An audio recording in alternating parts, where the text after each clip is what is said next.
Today my setup is crazy, you guys.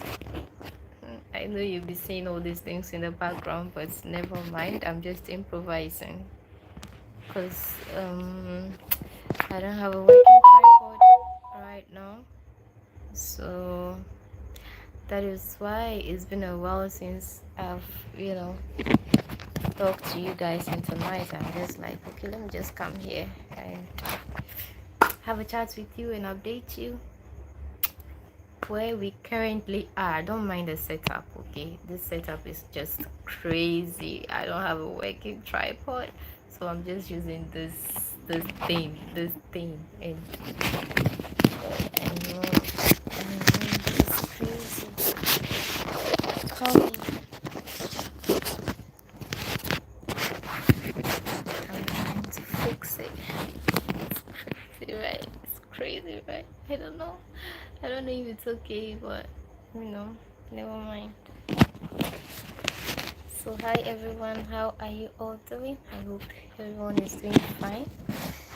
I am also doing well, although not too good. I've not been too well these days, but I thank God for life. So yeah, it's been a while, so I'm just here tonight to say hi to everybody. Let's chit chat. Nothing serious, just here to chat. So let me know who is there. Let me know who is there. Give the video a like. I can see one person there, so at least you can do me a favor by giving the video a like. And if you haven't subscribed to my channel yet, you can do that. Just a favor, right? Just a small favor. I know this setup is crazy, but you guys need to just bear with me. So welcome to my channel. If today is your first time, yeah, I'm just in my small room here in Ghana, West Africa, in Africa. Proudly African. Hi Tahira Siri. I love to call it Siri. Sounds nice. Please like the video for me if you are just joining.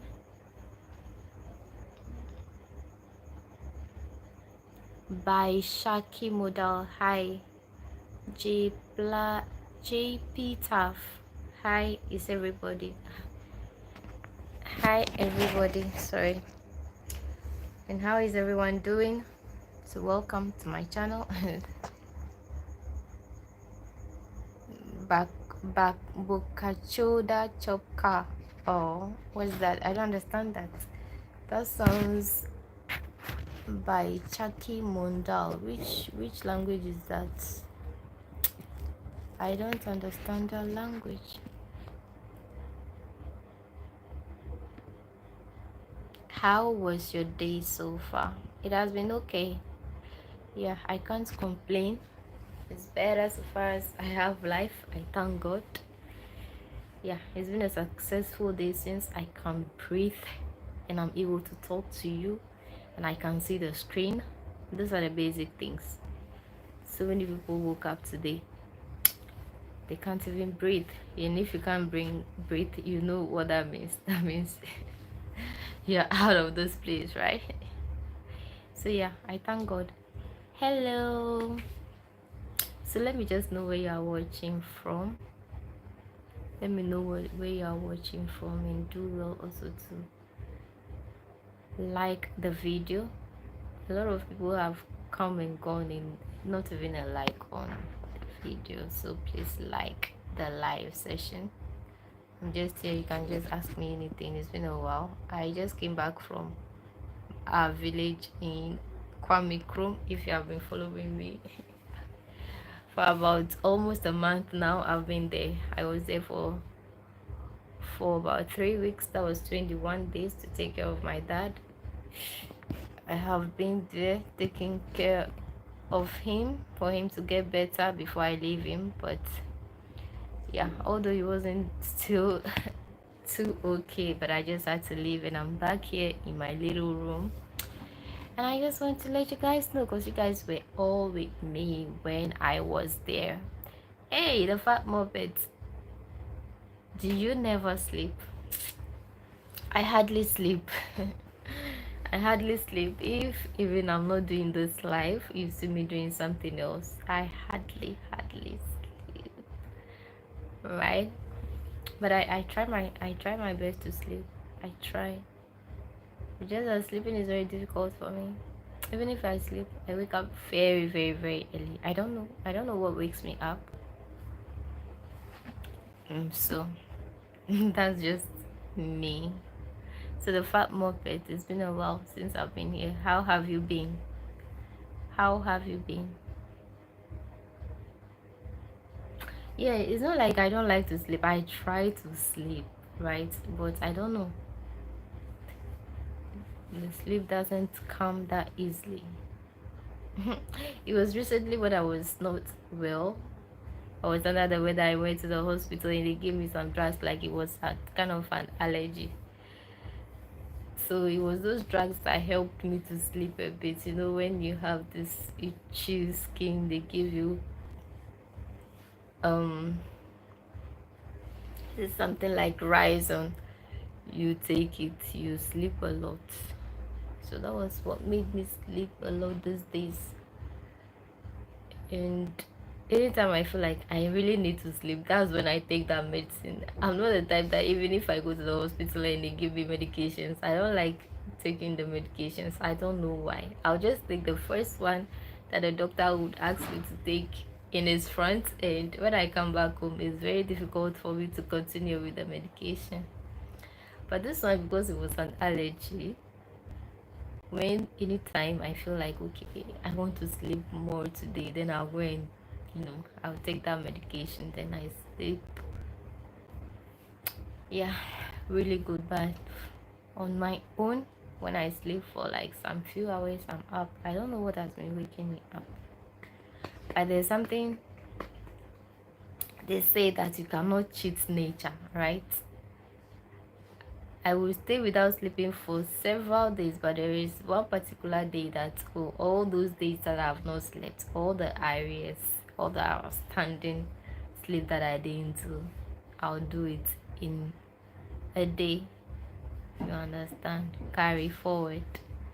You should learn breathing techniques to help regulate your nervous system. Okay. Thank you. Got you. Will that help me to sleep more? Is that what you mean? Would that help me to sleep more if I do that breathing technique? I used to do that a lot though. We were taught that in the Indian temple, so I used to do that.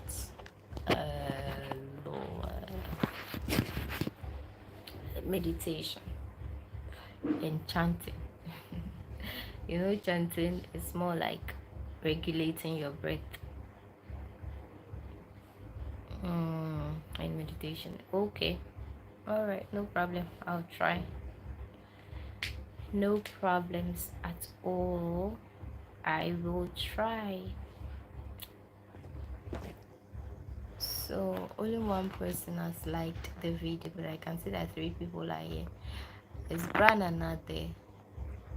There's this guy who has given me his Netflix account, but I've forgotten his name. Anytime I just want to recall the name and mention his name and check whether he's here, like I forget. It's like a Ghanaian name. He was always on my live, but these days when I come live, I don't see him. When I see his name, I'll remember, but I just can't remember and pronounce his name right now. I don't know why. I try as much to recall. Anyways, everybody, welcome. So the reason why I'm not even trying to sleep right now, I just finished with my hair, doing my hair, right? And because of that, I'm not even feeling sleepy. The whole place feels like it's morning right now, although it's almost midnight. Rainwater to bed. Hey, rainwater, F1. So I'm just like, okay, first of all, let me just come here first before, like, if I can. You're watching me from London. Okay, thank you so much. London is a dream country to visit, but not to stay. To visit. London in the US, to visit, not to stay. Seriously, not to stay. Today I learned that your country, England, they are owing Libyans about 500 billion dollars because they had printed a lot of money for Gaddafi before he died, and then when he died, they didn't return that money to the Libyans, and that is so cruel. Those people are suffering. Try and return the money to the owners of the money. Do you get it? Not you per se, but your government. Is it the queen or what? At the time it was what? Who was there?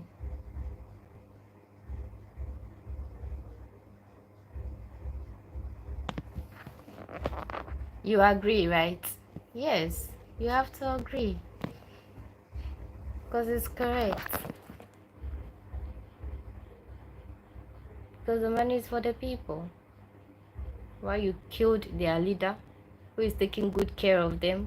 Can you imagine that at the time during the 80s, I learned the population of Libya was about 4 million, but Gaddafi built about 10 million homes for his people. 10 million homes, and the apartments were 3-bedroom apartments for the citizens. In which country? Even in the Western countries, I don't know. I've not been there. Do you have that there? Free accommodation for the citizens. Do you have that there? I don't know. And then you just come. Yes, he helped, and he helped almost all the African countries. I even learned it got to a time at that time, any African who wants to fly to Europe, US, or whatever, the price was exorbitant. The ticket was very expensive, and Gaddafi bought about 56 or 54 airplanes so that any African who is traveling, who wants to travel to the US or Europe, you just board from your country to Libya, then from Libya to wherever you are going, and the ticket was just $200 for other African countries, and for his own citizens $50. Who does that? And because of that, when he did that, now Africans were not using the Air France and all those communities any longer, and our people said that no, this guy, if we leave him, I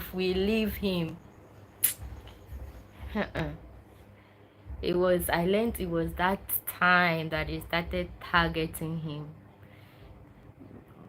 And I'm like, why should you target someone because they want the good for their people? Like, I don't even understand. That's how my dad came to the UK, because of Gaddafi. Wow. I just love Gaddafi. I don't know. I feel like Gaddafi is my father. I mean, the day that Gaddafi passed on, I was in the office before, and my boss knew that I was so into him.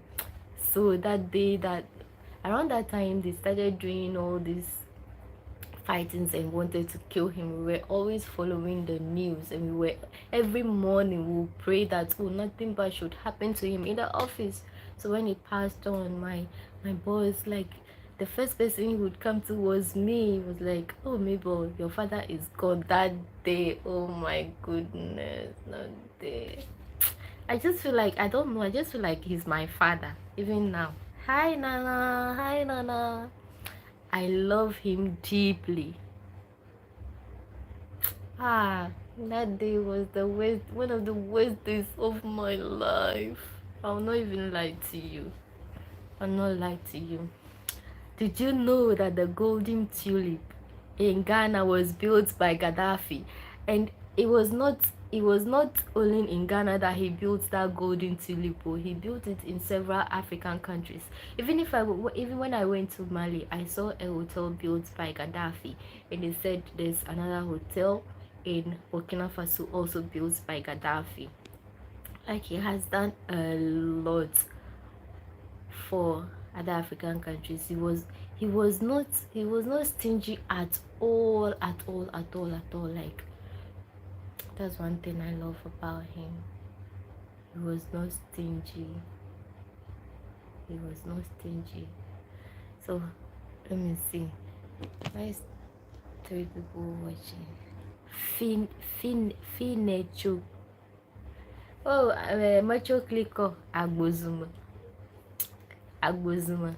Now, when you say Clico is supposed to be the most popular, like more popular than Agbozuma. But now, because of what happened in the past, now Agbozuma has taken over the name, the name of. But Agbozuma is supposed to be under Clico, you know. But now, when you say Clico, people don't even know unless you say Agbozume. It's ridiculous. Unless you say Agbozume, it was Clico. It was the natives of Clico who actually. Your auntie lives in Dabala. Oh, that's nice. Dabala Junction. That's where we pass every time when we are coming to Accra from Sugakope or something. Yeah. Oh, so you're an Ewe. Are you an Ewe or like 100% Ewe or mixed? Yeah, from Golokwachi. Golokwachi is at where? I don't know that place. I've heard the name before, but I don't know where exactly it is. Branana, how are you? Wow, 100% Ewe. Oh, so it's over there. Oh, wow. Wow. The last time I was traveling to Bando and I went to the bus station, I couldn't get Bando car. I was traveling to Kwame Krom, right? Hello, Branana. How are you? It's been a while. I hope you're fine. So they made me board Hohwek bus. And then when we were going, the driver had to alight me on the way at Have. And I had to now join another car to Bando before I got to Kwame Krom. And as soon as you get to Bando, the price of everything changes, especially transportation fare. It's like twice what you get on a normal day. Name changed. Name changed?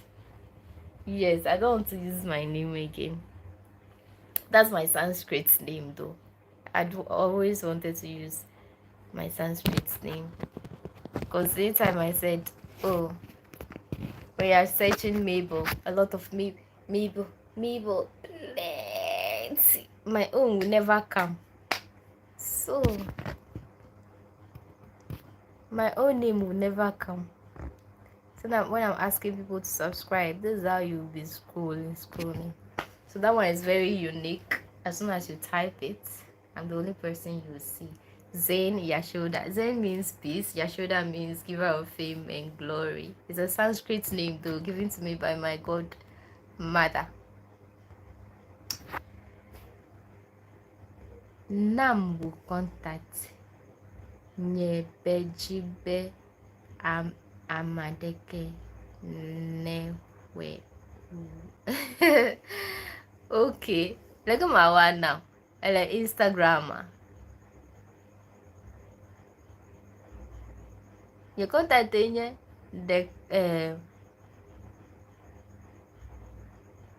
zero eve ene ade SMia. You never SM. I'm like outra. Brand and name changed. Yeah. I okay. Maybe that's what I should use as my life's title today to talk about it. But you know, sometimes I just get, I don't know, anytime I'm even coming to do live, like I'm nervous before I start. I love to do the live every day, but sometimes I don't know. Just like, no, I'm not going to do any live about this. Let me just change it. I changed it.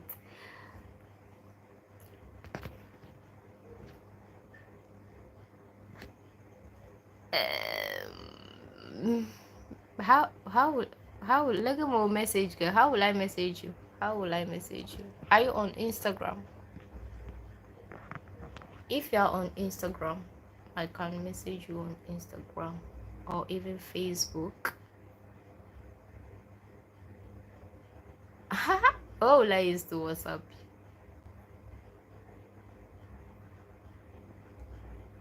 What will I use to WhatsApp?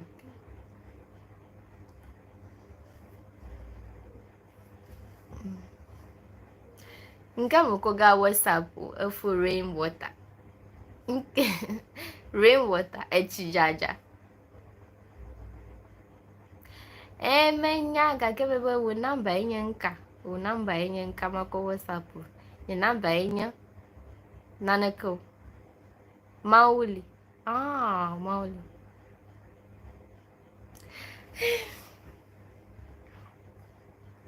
You like Mabel trots?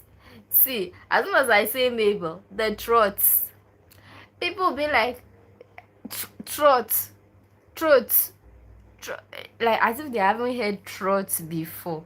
Jesus. It's strange to them. You like Mabel trots? But wait, even we are looking for Mabel trots, the Mabels that will come up before you get to my Mabel.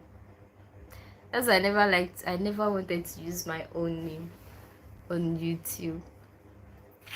By the time that I started, I didn't even know what to use, so I just used the Pinky.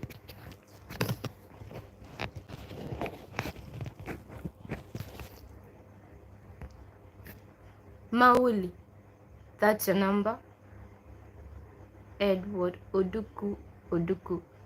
Oduku, are you from Nigeria?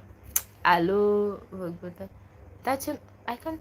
You want put number Dokulu?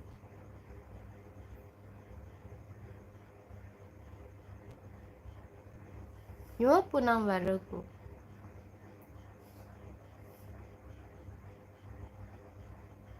Hmm?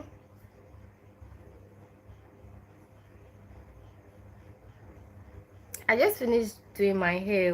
How you guys, please, how do you check my hair? I removed the first one and I did another one. This one is a bit different because this one is a lot. The first one was just had a lot of space in it. I'm from Ghana, I was watching you from London. Oh, today a lot of Londoners are watching me. Today a lot of Londoners are watching me. No, I've not seen it.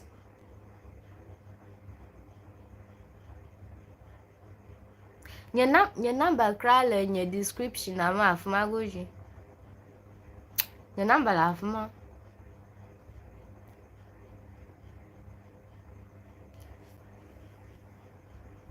Your number laugh my goji.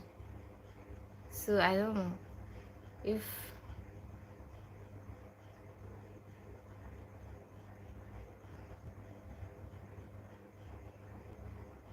no, I have not seen it. Well, I don't know where you are asking me to say it from, because how will I say that's why I'm saying that your number in your nanako in your zero nanako over ene ade eto deka nanako ene ever eto ever. So I don't know if you can write it. Rainwater nanako over ene ade eto deka nanako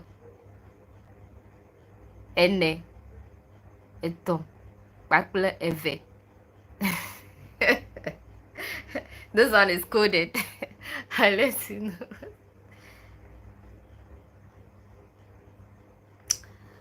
Oh, but my number is there. My hometown is Agbozume Kliko. Agbozume Kliko.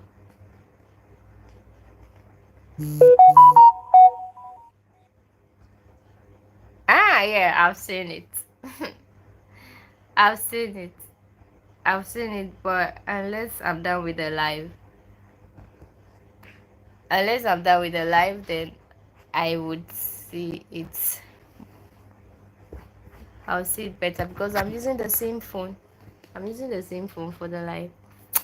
My hometown is Agbozume Kliko. Agbozume Kliko. Please, Cypro Ojemba, welcome. No, I'm not living there. I'm in Accra, in my ghetto. I'm living in some ghetto be in Accra. You get it? Small ghetto. So I'm here. I was there. I was there in April. I was there in April. But I'm back.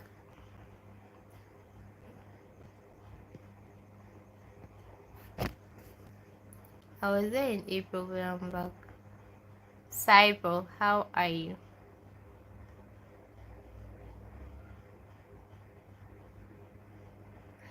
So, Mr. Edward Oduku, please,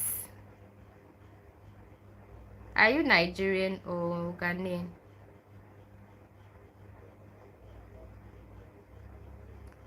Oduku, is it a Nigerian name or a Ghanaian name?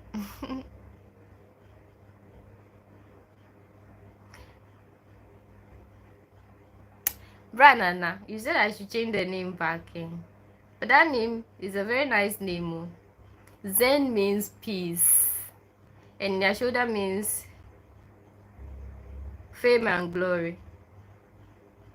You don't know, that's my name. Oh. That is my name. Over Tugbe. Tugbe Nyeka. Tugbe Vikule. Oduku is a Oduku.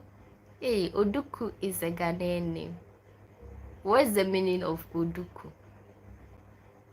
Oduku. Is it an Ewe name or is Ashanti or what? Please like the video and also subscribe to my channel.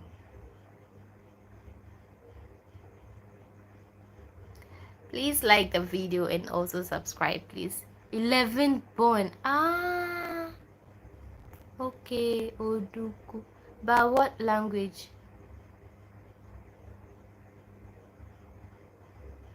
Ofumauli. Oh, Kwelo, you are Kwela. Akwe Ameka lo mekujimolo. Ameka lo made kujimolo. Akwe kaka.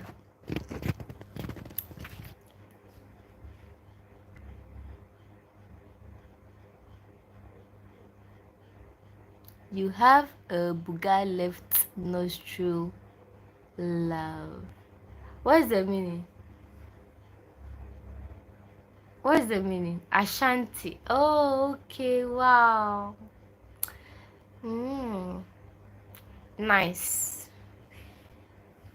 One thing I love about Ashantis, like the Ashantis that I know, most of them that have traveled, when they travel, they will come back for if they get the chance, they can come back for their whole family, their entire generation. And also wherever they go, whatever they make sure they go back to their hometown and do something there. That's one thing I love about Ashantis, right? Right, and when they are females,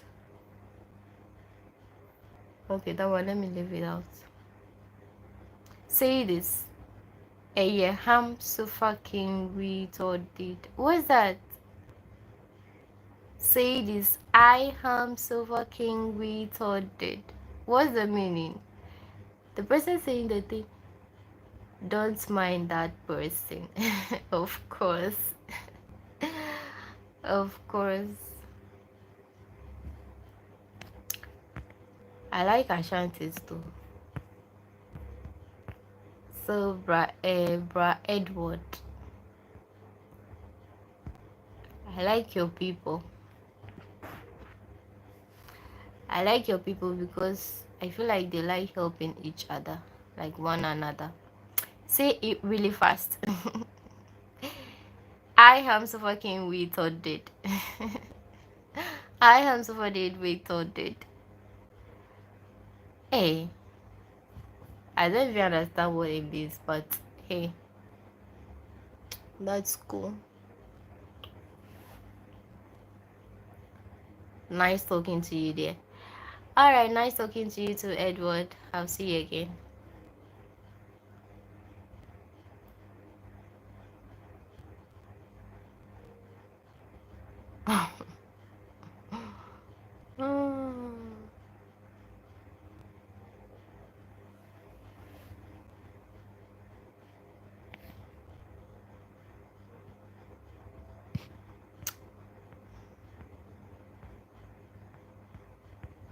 We are back again. Let me see.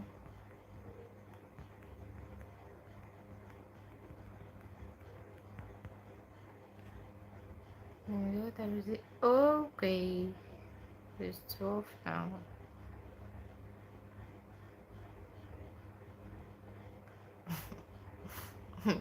Yeah, friend. Somebody say, you this are you big girl. Oh, Branana, what have I done? Branana. Hey, Branana, you're welcome. Even when I saw you this are you big girl, I thought it was Nana. Oh, also I was saying, oh, what have I done? Branana. Longest time. Where have you been? Me, I was just about to leave to leave, oh, because it's midnight. I was just about leaving to go get some sleep. And you are here, Davi, oh, Davi. Fikai yinam. Oh, ma fiere kai mu afia kumele. Fia kumele alo menye chobe kumarata o ma va fia kumarata nkeji ha na baba un plemi vie ko. Afi majo makpo mi ajiji. Ika mojo ida Kwame Chrome. Movie life ma bu 3 weeks. Macho mi akpora. Oh. Ogona macho mi akpora. Macho mi akpora. Macho mi akpora. I am Patrick and I'm 18. My parents died not too long ago and left me lots of money. Sorry about the death of your parents. My condolences, but bring me some of the money. Okay? I was with it. We can video call. Yeah, no serious. We can video call. We can also enjoy your money. We can video call, Patrick. No, please. You want to video call me and pay me? No, please. No video calls. Just send the money.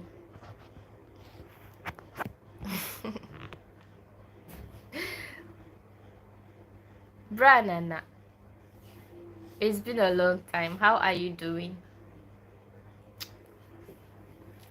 Branana, I heard about something.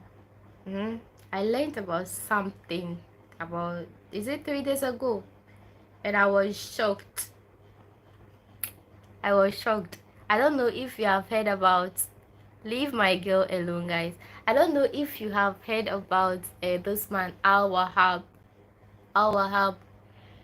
He's popular on most radio stations and he's been on Kofi TV a lot. Yeah, he was talking about before Gaddafi passed on. He said there was a time, it got to a time that if you want to travel to the UK or other Western countries, Farouk Al-Wahab, yes, that man is very learned when it comes to history and diplomatic affairs. Yes, yes, yeah. So he was like in the 80s.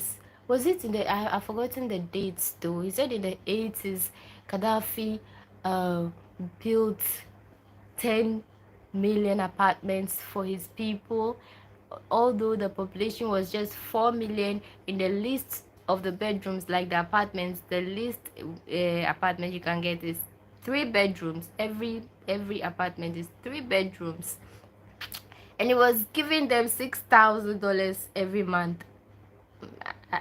And I'm like, where does that happen? I was thinking like $6,000 every month to their family. I was feeling like maybe that one might not be true. I mean, I didn't know. And then he said he bought about 56 airplanes for all African countries. Like if you want to fly to any European country, you just have to pay $200. But then you have to pass through Libya and you are there. Whilst the European airlines were very, very expensive. But when he did that, people were not boarding their planes again, and they got angry, and that was when they started plotting against him. Wow. I knew he gave them free apartments, but I didn't know about the airplanes. I didn't even know. And he was paying them.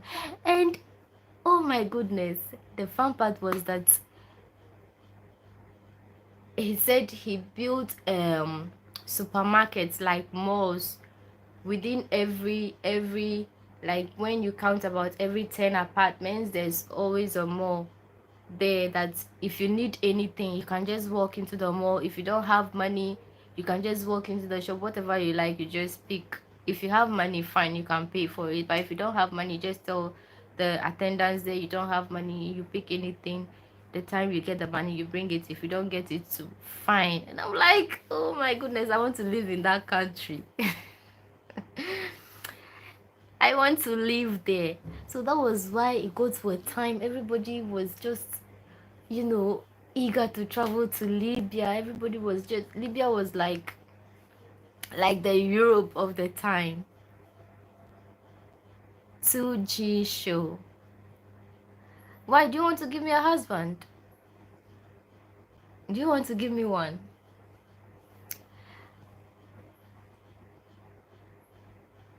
If you married, he gave 50,000. Yes. Oh my god. But why did they kill him? Oh. The fact that they could kill a person like that means that they just don't want black people. Not even those people were not even black. They don't want Africans to be free. Like they just want to see us suffering. I think that's what they want, because I don't know who will be against that. Isaka Lawal, thank you for joining. Please like the video and subscribe to my channel as well. The fact that they will do a thing like that, no. Then I'm like, okay, these people, they just don't want to see us happy. That's all. They just want to see us suffer. I think that's just what they want.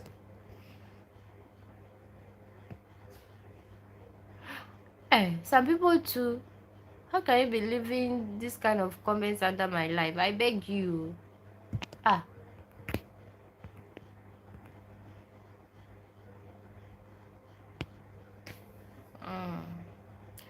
Okay, that's fine.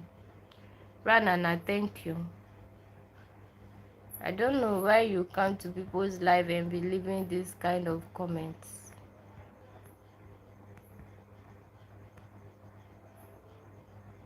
No, it's news to me. The things he was saying that day, like some of them made me cry. Seriously, some of them made me cry when I was listening to him. Some were news to me. I just felt like, why would they be against such a person, such a good person. That's why they say good people don't live for long. It's only the bad ones.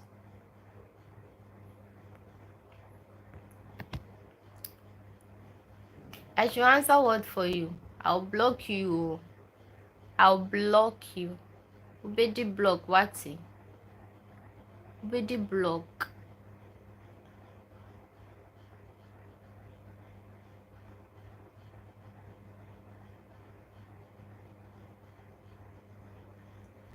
Ubedi block.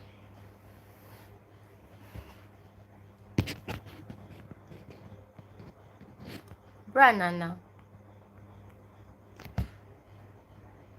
If you're married, he gave 50,000 and also 100,000 for any business of your choice.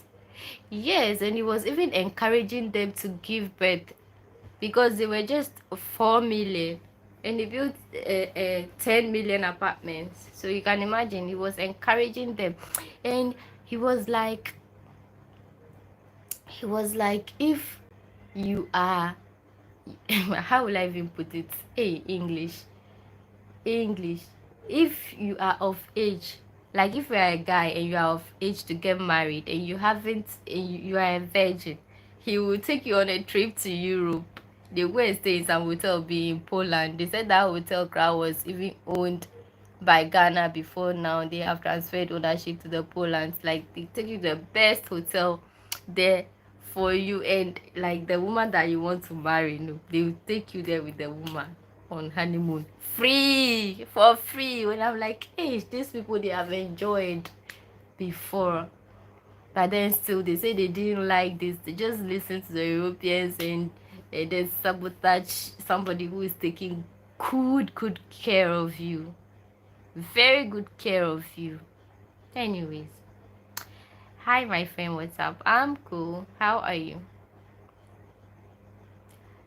And also he was like, it got to a time like there was no case of HIV in petrol is bought in coins in Libya. Even anyone was sent abroad to study whatever they wanted at the cost of the nation. Yes, plus all living expenses abroad paid with pocket money. Oh my god, these people were living in heaven, in heaven. They were living. I should repeat what I said. The man was like, our happy. He said, if a man, like a guy, is of age to get married, right? I'm not saying it, I'm just paraphrasing what he said. They will sponsor him a trip to Europe. And he said they most of the time lodge in this hotel that is in Poland. And that hotel was owned by Ghana government before, but now they have transferred ownership to the Poland, people living in Poland. I don't know, they have transferred ownership to that country's government, and they will sponsor their trip, kind of like a honeymoon. If you are a virgin, that means that is if and only if the person is a virgin, hasn't done anything of that sort before, and is of age to get married, they will sponsor their honeymoon. He called it a sex trip.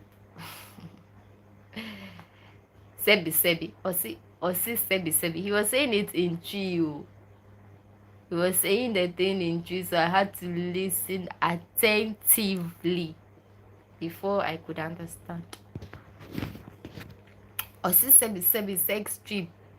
Osi Sebi se who your bear man na se udu aware age. Na se uni oba uni Sebi uni oba bi anye hwe da no.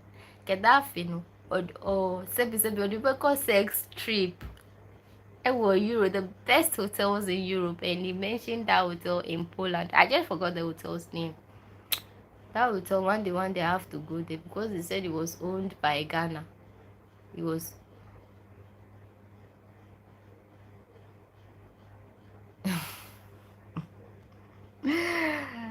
I struggle with every language, even the English cry, I'm struggling. Even the Ewe, I'm struggling.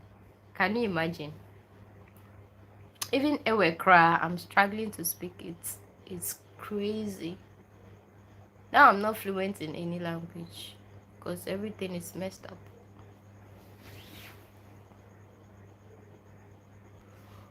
Yes. I mean, I learned a lot of things from that man. Oh. That man said a whole lot of things. He said what? They left us about, he said 4 billion pounds or so when the British were leaving Ghana. And he was like the mistake that Kwame Nkrumah did was asking the British to leave immediately after they got independence.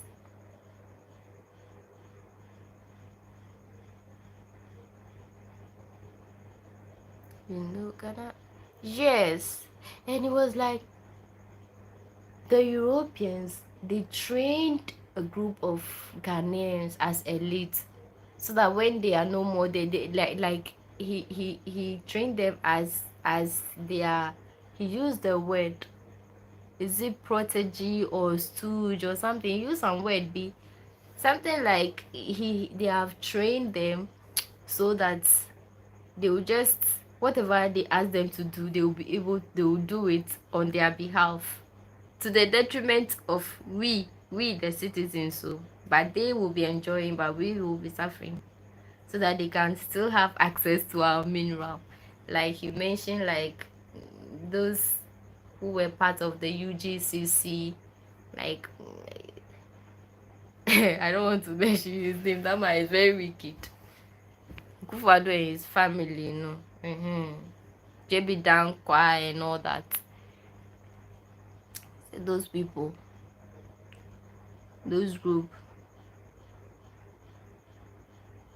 I learned a lot. Oh, what is this? Additional review. What is that?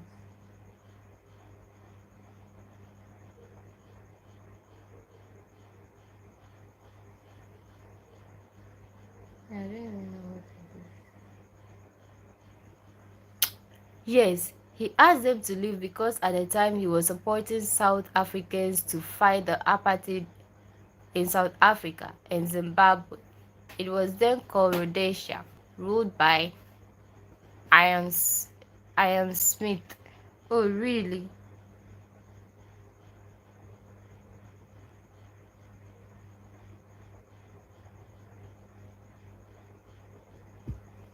Mm. And he was like, the mistake he did was that he should have concentrated on Ghana more, but then he was just interested in integrating the whole of Africa. So when he sacked them from here, that was when they went to other parts of West Africa, and because he was trying to integrate, is it Sierra Leone and other English speaking countries, so they rushed to other parts of West Africa like Cameroon and all those places, and then they created this border, and then used language barrier to impede him from, uniting those nations. And Nkrumah saw they were practicing this behavior here in Ghana, so he asked them to leave and decided to go with the Soviet Union, because they were more helpful to us. They built the dam.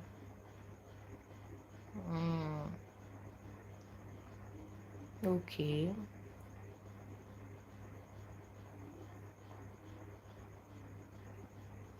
Interesting. Interesting. Ryan,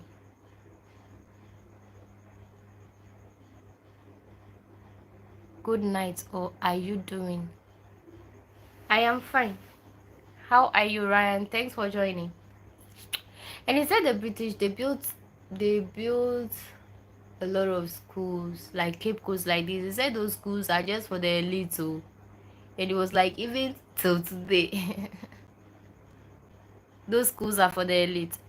They built the Akosombo Dam and the nuclear plant in Atomic. Then United States declared Kwame Nkrumah a terrorist for having nuclear power plants in Ghana. You can Google the CIA file. Yeah, I know about the CIA. It's a wicked organization.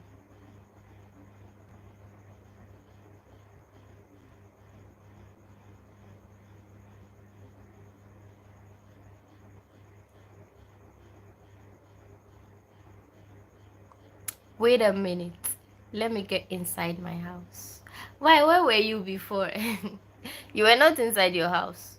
You were outside your house. Hey, Branana, this time. And today is Saturday. Maybe you went for a night out. Good for you.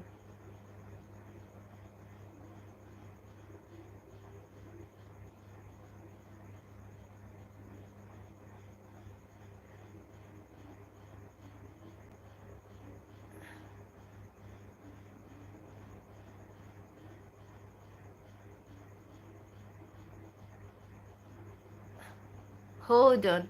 Let me get home now. Low battery. Wait 2 minutes. Okay, I'll wait. Touching. Touching. Hello. Hello. How are you?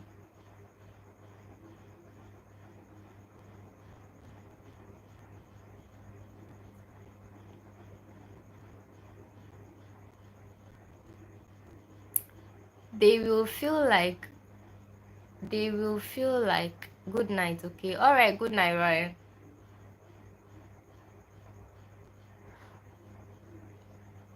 But I'm waiting. I want to go to sleep. 52 minutes, I've done well. Although I'm not sleeping, I'll try and edit my videos that I said I was posting. The next day I didn't post. I have to edit them and post it. Got it. Hey, brother now. Grade from Nigeria. Oh, I love Nigeria. I want to come to Nigeria.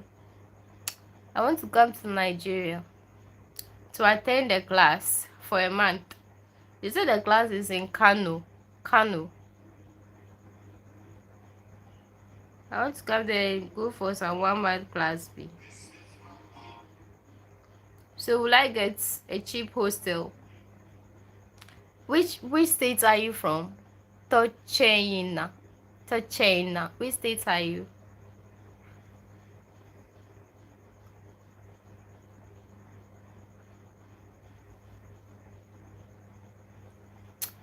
Remember that my wife is from Kenya. Okay, me and new items. Good friend.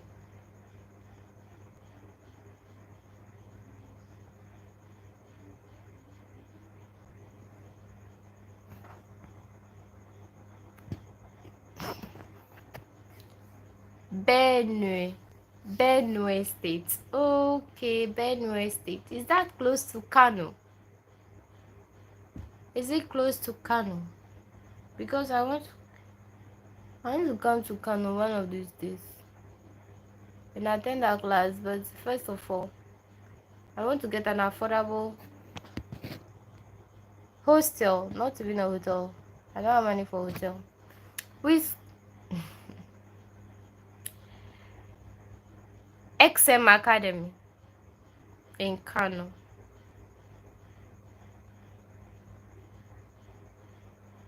You are very familiar with Kano. So do you know where XM Academy is? Ahmed XM.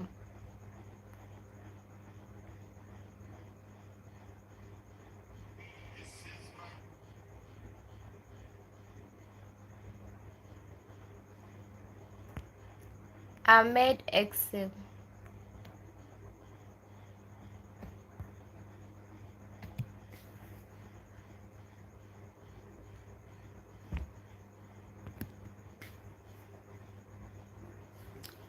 What's the address? Let me check.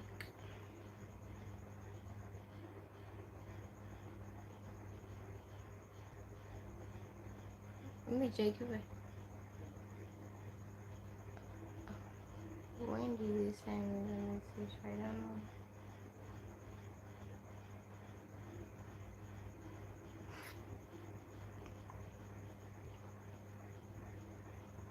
He just said Kano. Didn't add any address. He just said Kano. So I have to ask which part of Kano.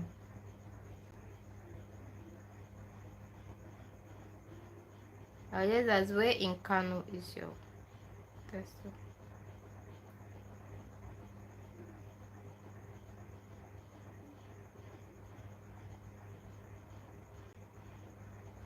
Where in Kano is your location?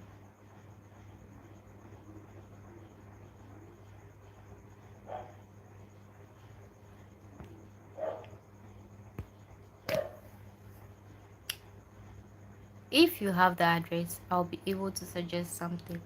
Okay. That's a problem. Like from their this thing, they didn't state any address. They just said Kano physical class, and that was all. So maybe I now have to ask them. At first, I just wanted to do it online, but I'm like, I'm not good at all this. I want to have a feel of human beings, like interact with people physically.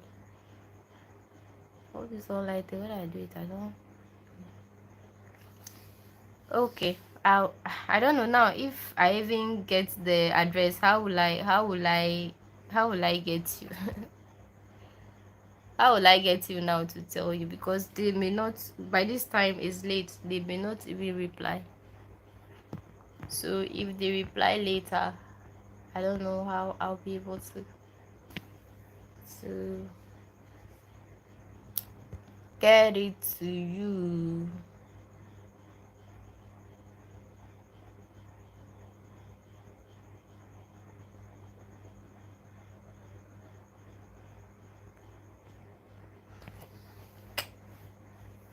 Branana, I'm waiting for you. It's you I'm waiting for. When you come, then I go. So Touchina, they've not given any address.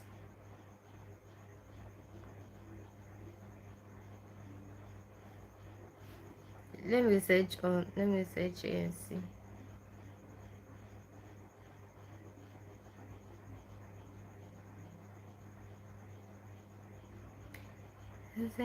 Is it that it was my old name, XM Academy?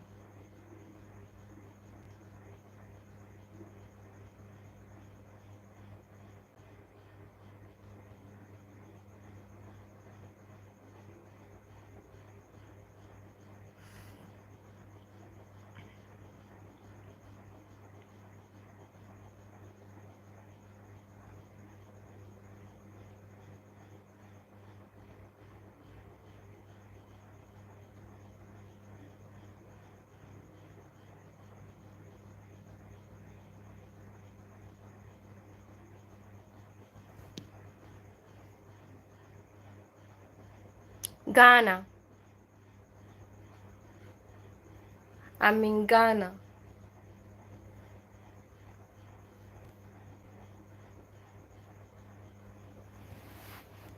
I am in Ghana. You get it?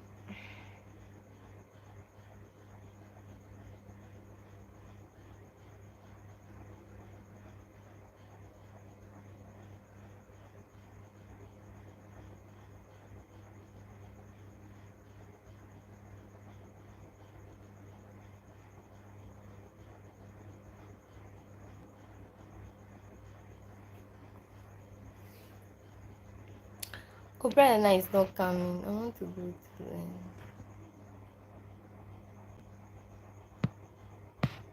But I'm saying that when I get the address, how will I get the address to you? If you're on Instagram, I'll get you the address.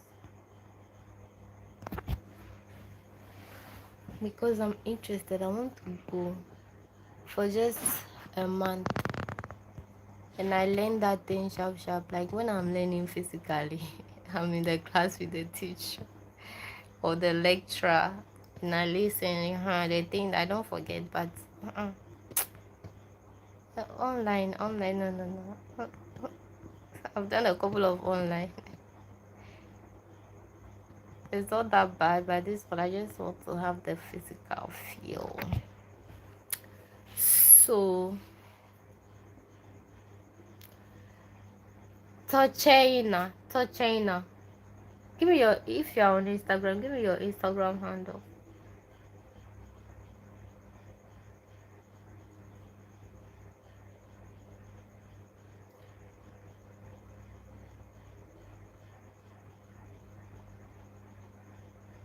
So that you can give me suggestions. If I get the address, if there's any affordable hostel around that place, close to the school itself. I don't want it to be far away. If it's close to the school, then I can plan and go. I can plan and go. Like I have friends, but they are not in Kano. They're in Port Harcourt and Lagos. But that place is in Kano. And I don't even know, maybe they have another one in Abuja, I don't know. But tomorrow I'll contact them. So that which one is best is the one that I'll go. The China.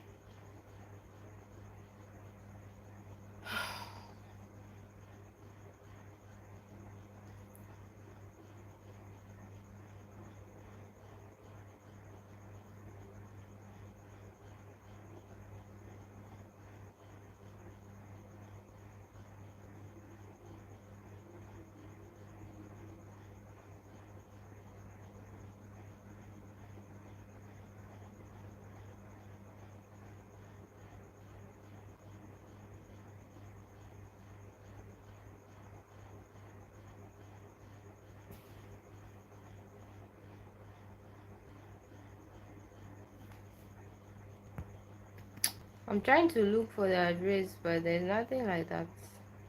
I don't even know if this guy is still there.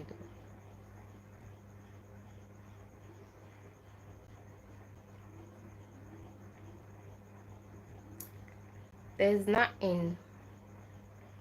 There's nothing like that over there. Now I'm feeling sleepy. You can see now I'm yawning.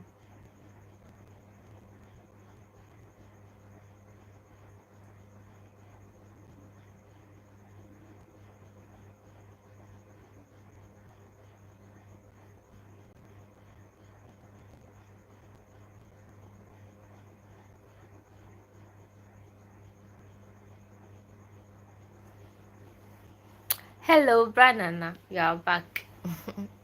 Welcome back.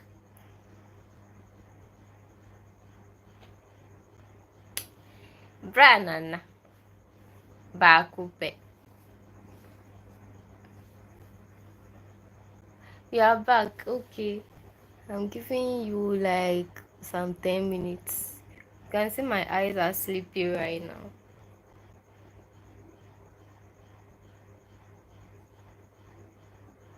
One thing about me is that if I'm not doing anything, I will never feel sleepy.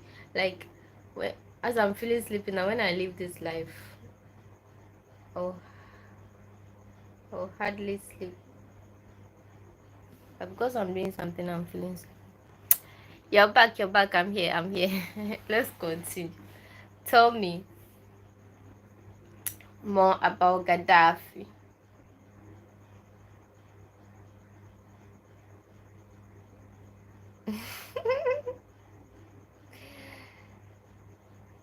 Hey,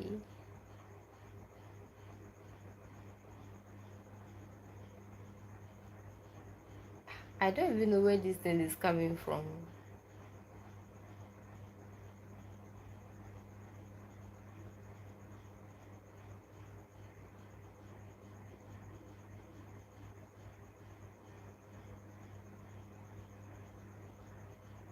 What is this?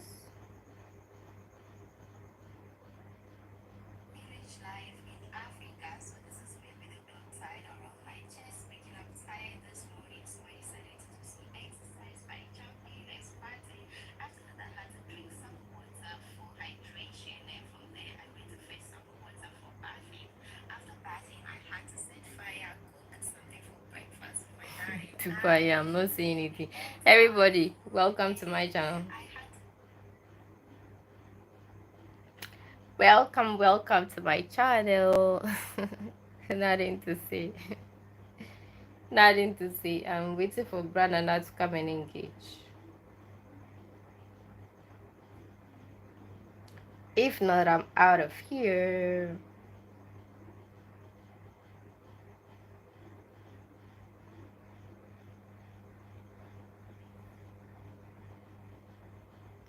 Yes.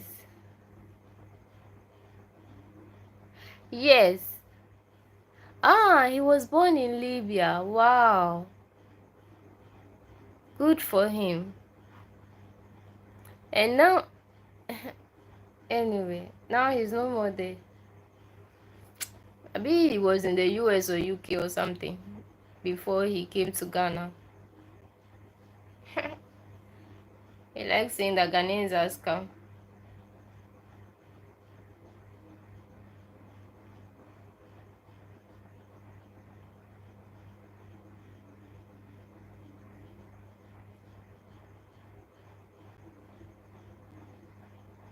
It depends on what Ghanaians do sometimes. Sometimes the way people behave, you can easily call them scam. Seriously. It's been a long time I've watched his content.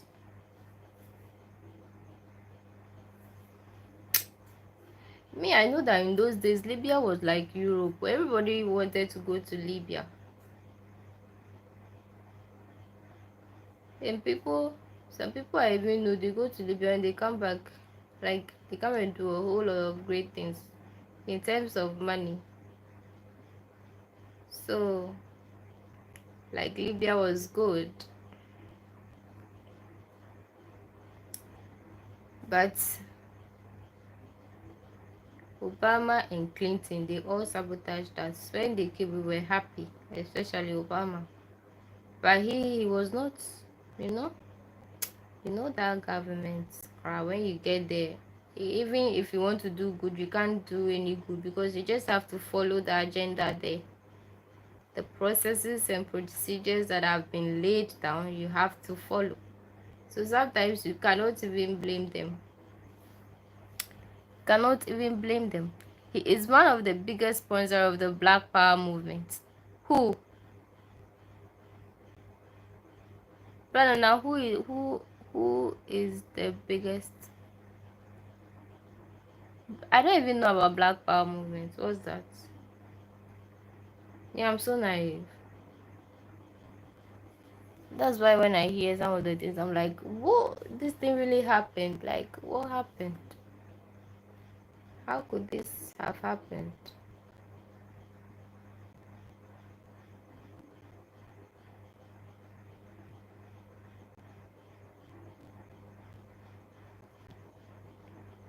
The Black Power movement or Black Liberian movement emerged in the mid 1960s from the mainstream civil rights movement in the United States, reacting against its moderate and incremental tendencies and representing the demand for more immediate action to counter white supremacy.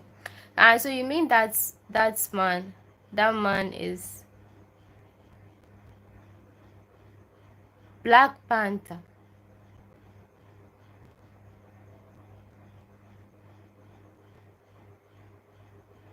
But there's another Black Power movement here too. Yeah, I know. I read this book, Chaos, and there was a lot of Black Panther in it. There was this guy who was killing people because of Black Panther. He didn't like the Black Panther.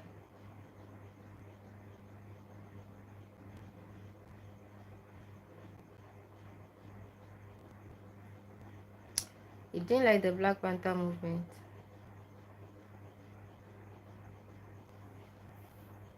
Black Panther movement or Black Panther movement. Even Tupac's parents were members. Oh, okay. The Black Panther Party for Self-Defense, a revolutionary Black Power organization, was founded in 1966 in Oakland, California. The Black Panther Party was founded by the name P. Newton and Bobby Seale. It was part of the Black Power movement, which broke from the non-violent protests of civil rights movements. The Black Panthers advocated for armed self-defense, particularly against police brutality and Marxist-Leninist ideology. Key aspects of the Black Panther Party. Anyway,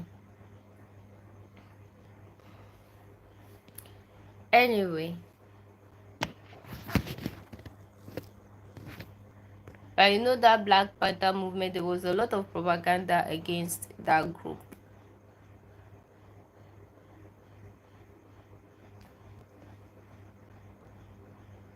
The whites were not in support of that Black Panther movement. Like, I read a lot about it in this Chaos book, but nowadays when I read cry, I even forget.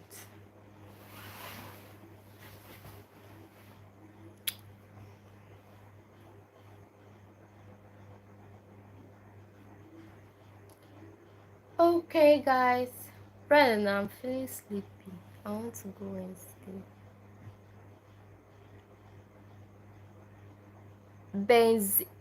Benzico Enterprises. Yes, he is the biggest. Who is the biggest? Benzico. Please, who is the biggest?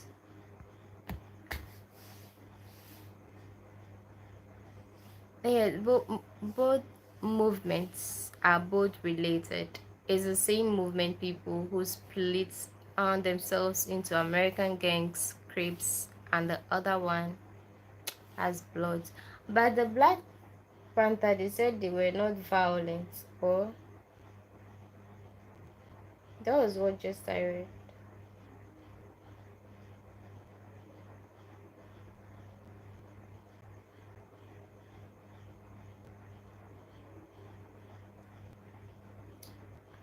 Google.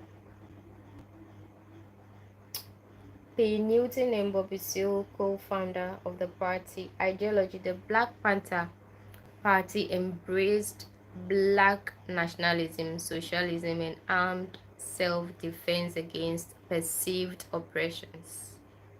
Name origin.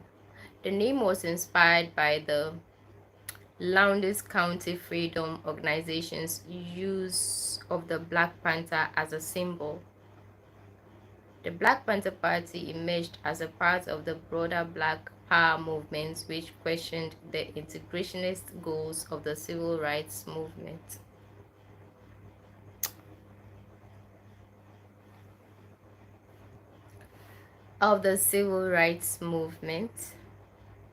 Community outreach.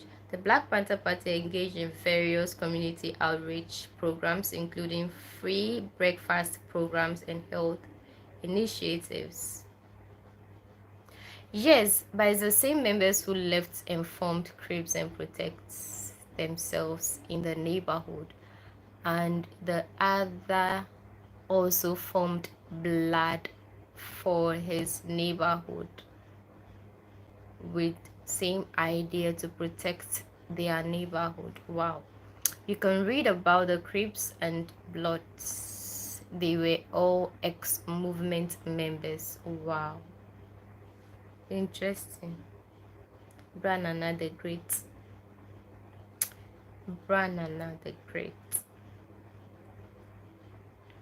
Is it that the Black Panther Party emerged as a part of the book? You have read that one already. And they said the Black Panther Party engaged in various community outreach programs. All right, and the party's members challenged police brutality and advocated for civil rights of Black citizens. And the legacy that they left is that the Black Panther Party, oh, the Black Panther Party, oh, leave me alone, continues to be studied and debated, and its legacy remains a topic of interest for schools and activists. Akim Gafaru, hi, welcome to the live. Please like the video and also subscribe to my channel. So the target of my channel to hit 5,000 at least before June wasn't met. Please, maybe I need a content strategy.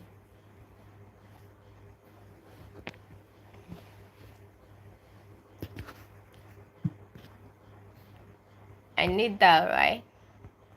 It was to protect themselves against the same police brutality and other rights that they used street justice since they knew the law wasn't in their favor, yes, and was to go against them. Too much unfair justice led to this. I know, right? I know. I know, even if I wasn't there, but the things that even right now that they are not like we are here, but the things that they even do to us, 30,000 meters or how many meters away from us, it's crazy. Kilometers rather. It's crazy. So I do not doubt that they could do that to them, because even we are here, they are monitoring whatever we are doing, right? You can come and say you are using your own gold to protect yourself, and I'm like, who else do I need to use it to protect? It is my gold. You have your own reserve in the Vegas, so go and use it. Me too, I'm using my own. What's your problem? Hello.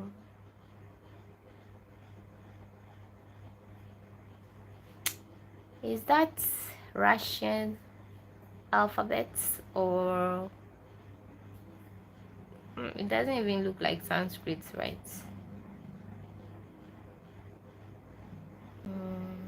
I don't know, but you're welcome. I'm about closing. I'm about leaving. I am about leaving, but I'm just thinking who has subscribed to my channel. Please subscribe. By first subscription, right? It's crazy.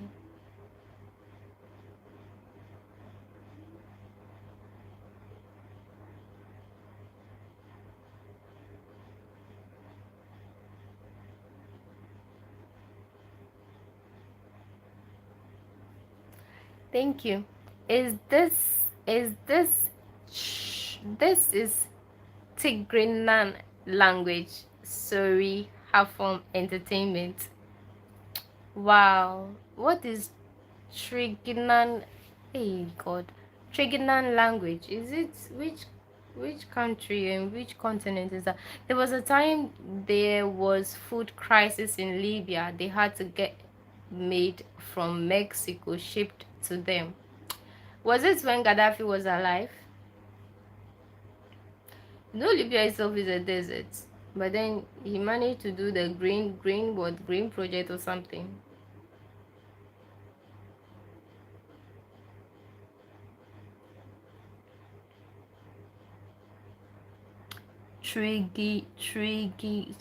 Tigrinan. I'm coming to search that. What is that?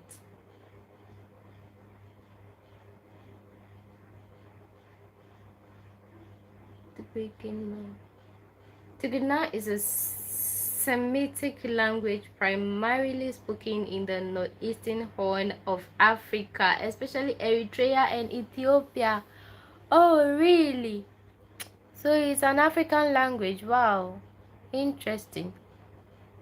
Oh, from Ethiopia. I get it. It's here. They said Tigrinya is a Semitic language spoken in northeastern horn of Africa. It is one of the official languages in both countries and is the language of the Tigray region in Ethiopia.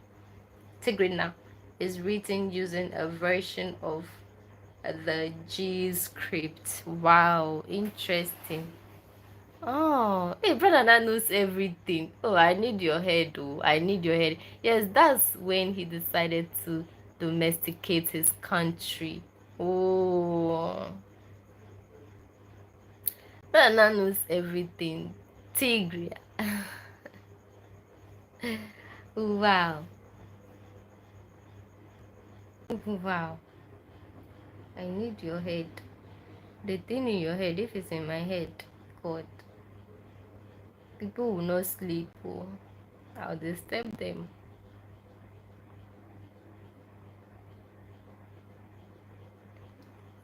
Tigrinya is written using a version of the G script. Here's a more detailed breakdown.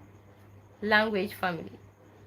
Tigrinya belongs to the Semitic family of languages, a branch of the Afro-Asiatic language family. So it's like Africa stroke Asia language. Ethiopia and Eritrea were one country. Oh, really? Wow. Ethiopia and Eritrea were one country. So what divided them? Geographic distribution is a primary language of the Tigray region in Ethiopia and is widely spoken in Eritrea. It's widely spoken in Eritrea. Wow. Tigrinya. Yes, this script looks more like this or Tagalog. Agayububu. He has mentioned another one. He gave it the Tigrinya. I never see it up yet.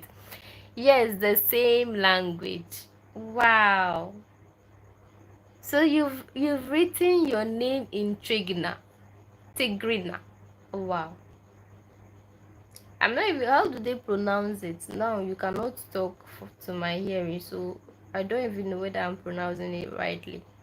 It's crazy.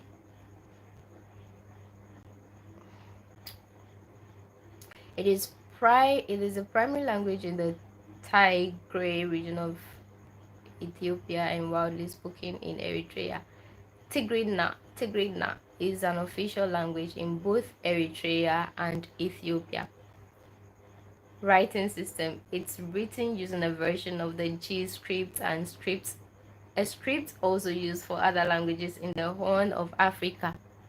Hey, which Horn of Africa is that? Yes, the same language. Dialib. Hi. Which Horn of Africa is that, crap? Number of speakers. Estimates suggest that there are over 6.9 million speakers worldwide, including both native and second language speakers. Wow. It's interesting. Characters look like Tagalog, Philippines, or Thai scripts. Okay. And that's why they say Afro-Asia. That part of Africa is called the Horn of Africa. Ethiopia and Eritrea.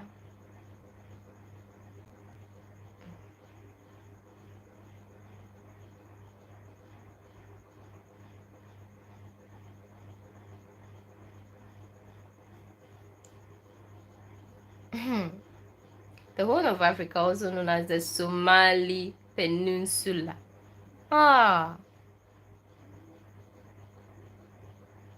Meaning those in Polynesia use it to. Okay. Polynesia. My name is Halfton.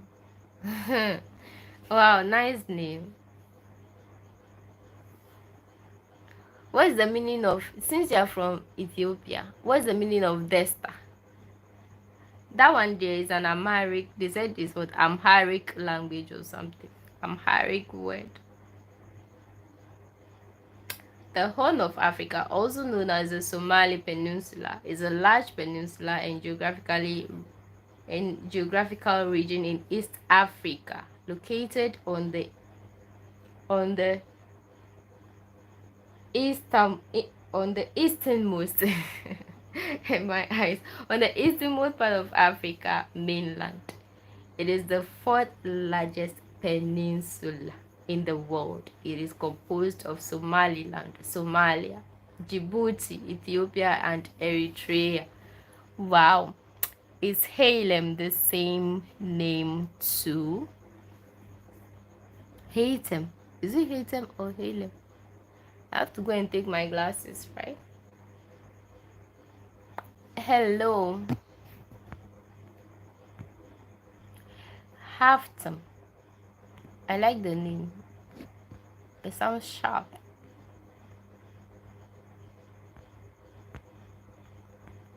Then Africa is really big. Oh. All these languages. All these languages. Even in Ghana alone, the number of languages we have, and when we go to other African countries, lots. Hey, then this unity thing in Africa there, it will be very difficult too, because a lot of misunderstandings will occur because not everyone speaks the same language. Like, we don't have a common language. This this one they will die and go.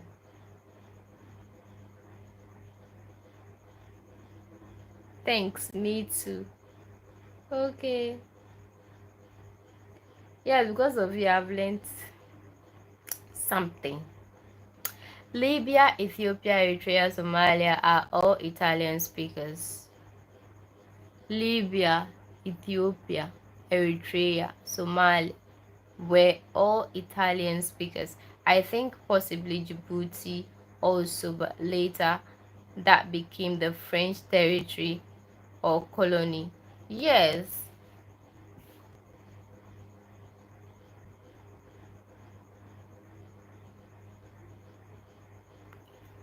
Did you say that is it the foreign minister of Djibouti is now something something in OAU?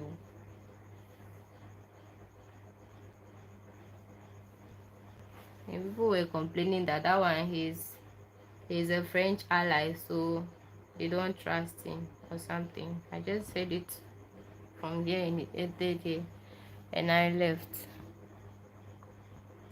Some people were saying it, I was passing by.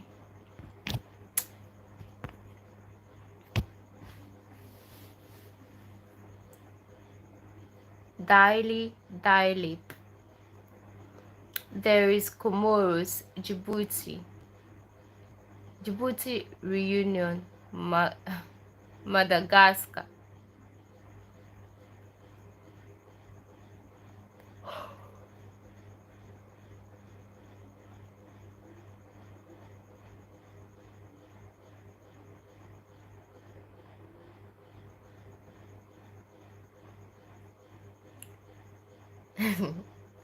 Diva Karan. Diva Karan, why should I stand up? Looking at me, can't you see that I'm very tired? I'm very, very tired.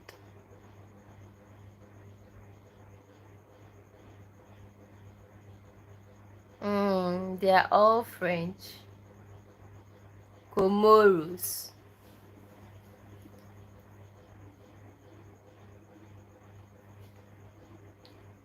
Now, by force, you have to know all the 54 countries in Africa. You have to know all of them, their names. That one, before we knew it, me, I forgot.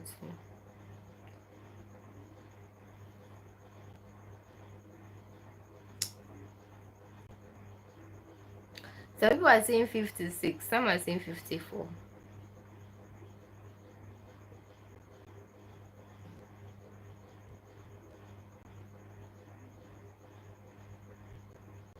They are saying 56 because there are other two that are not yet recognized as a country on their own.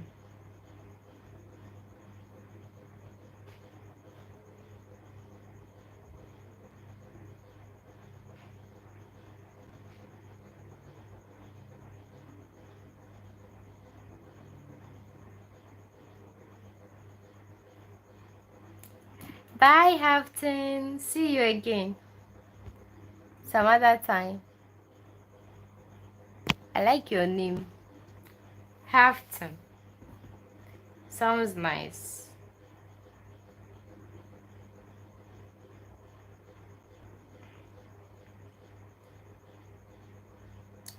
Cabo Verde, Algeria, Angola, Benin, Botswana, Burkina Faso, Burundi. The Indian guys don't like others going after their women, but they go for others jealous guys. Burundi, Cabo Verde, Cameroon, Central African Republic, Chad, Comoros. Okay, the Comoros is here.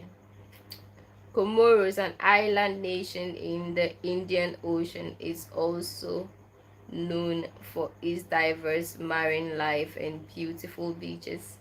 The archipelago's unique culture reflects African. Oh my God! Hey Jesus, I want to go to all these African countries before I die. Oh God, please help me. Help me! I need money. Money.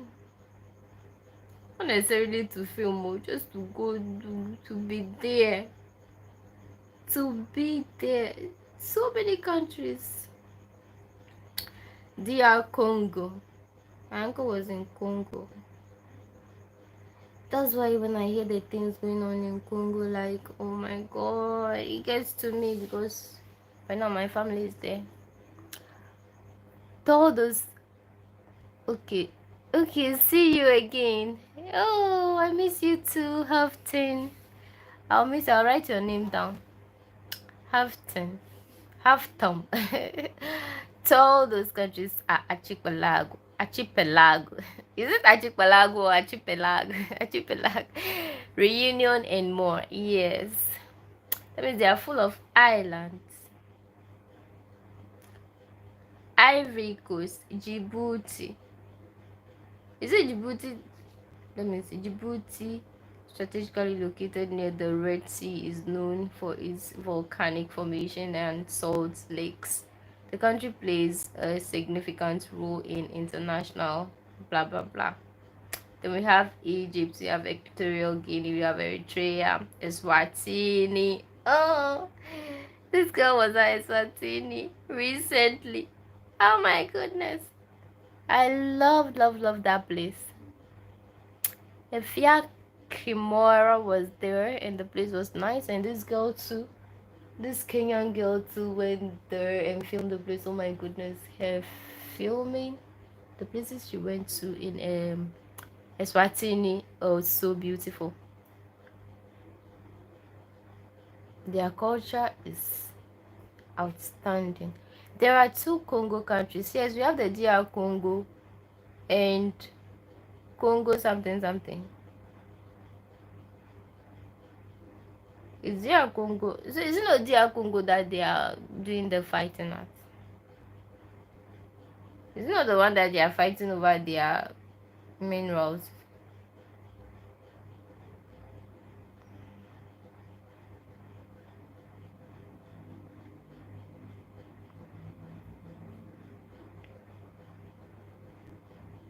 Hmm. 54. I'm looking for the other one. DR Congo, Ivory Coast, Djibouti, Egypt, Equatorial Guinea, Eritrea, Eswatini. Oh my get to Eswatini, I'm just smiling because I watch a lot of videos on Eswatini and I loved it. I loved it. Congo, Angola, Central African Republic are the same people. How? How are they the same people? I want to look. I'm looking for that one. Now my eyes cannot see the phones. Libya, Congo. Ah, so they are Congo and Congo. What's the difference between them, cra? So why did they separate them? Me, I don't understand all these things. I saw Congo and I saw DR Congo. Now I became confused. Is it not Congo that Patrice Lumumba comes from? Because I think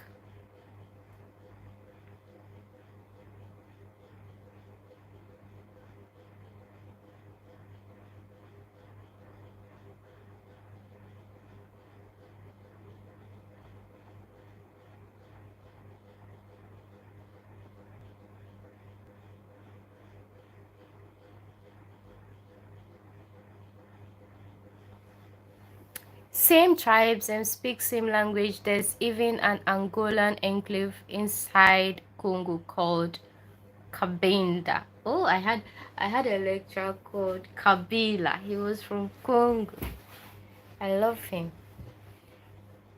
They were all together in Zaire. Zaire is in Congo.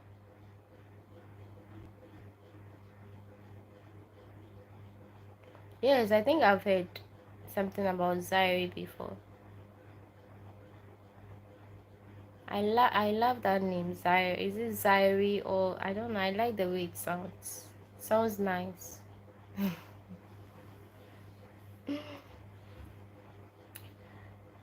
Ah, so Jesus.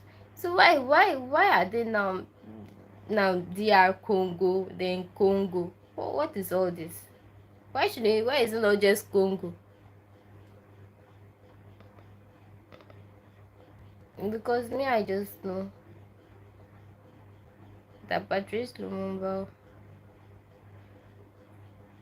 is like Kwame Nkrumah in Congo. Anyways, me, I can't get my head around all these things. So it confuses me because I don't understand why they separate them.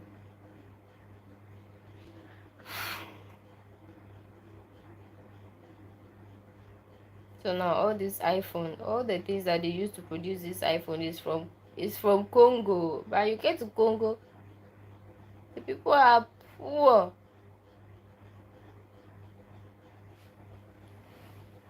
Despite all the minerals that they are mining there, exploring there, the people are still in abject poverty. It's only a river separating Congo DR and Republic of Congo. One has a capital in Kinshasa. One has a capital in Kindododo and the other in Brazzaville. Congo Brazzaville. Okay.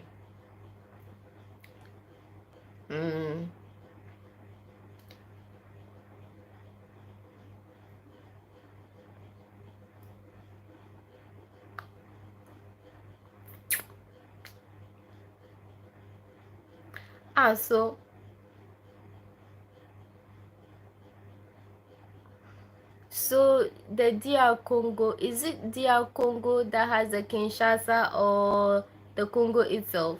Which one is which? The Sahel also has some and Liberia did have it, but they looted it all during all those years of war in Liberia. And the Americans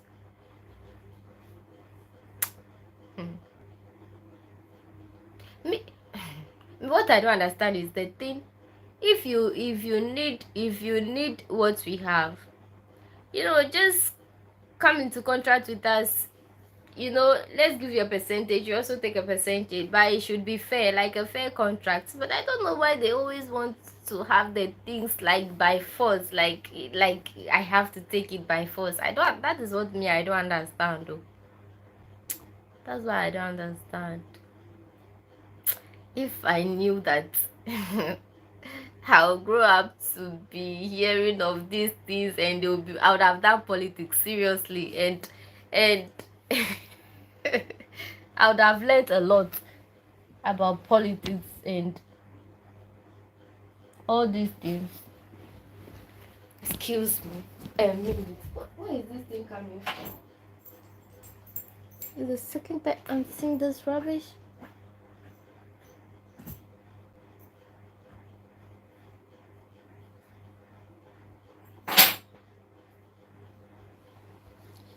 Like, when I hear all this nonsense, this is nonsense happening.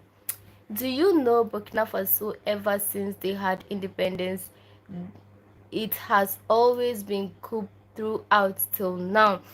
Yes, Al Wahab was saying that they had the most number of coups in West Africa. He said they had about 11 coups, and he was saying that this one is the most outstanding, because this one, he said most of the coups crampon, they were instigated by the is it France or something? Yeah, by France. So, but this one is the only legit coup. This very one is the only legit coup that is fighting for the liberation of the country.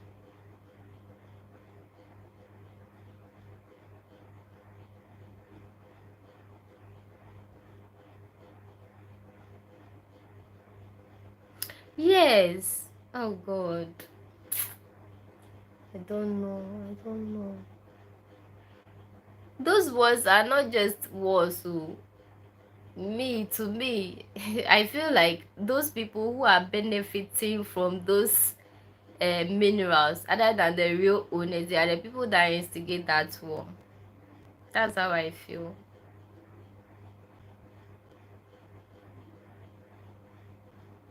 That's how I feel.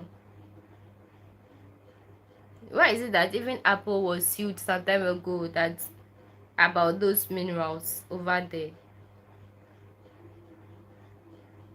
Apple was sued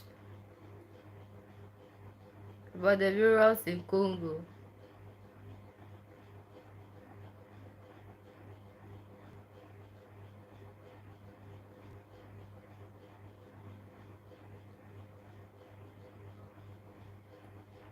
I'm looking for that headline.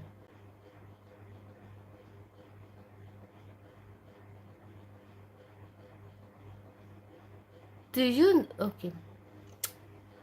Those countries with those minerals have constant wars. Aclot, what's that? Came as legit, but they later decided to serve their masters.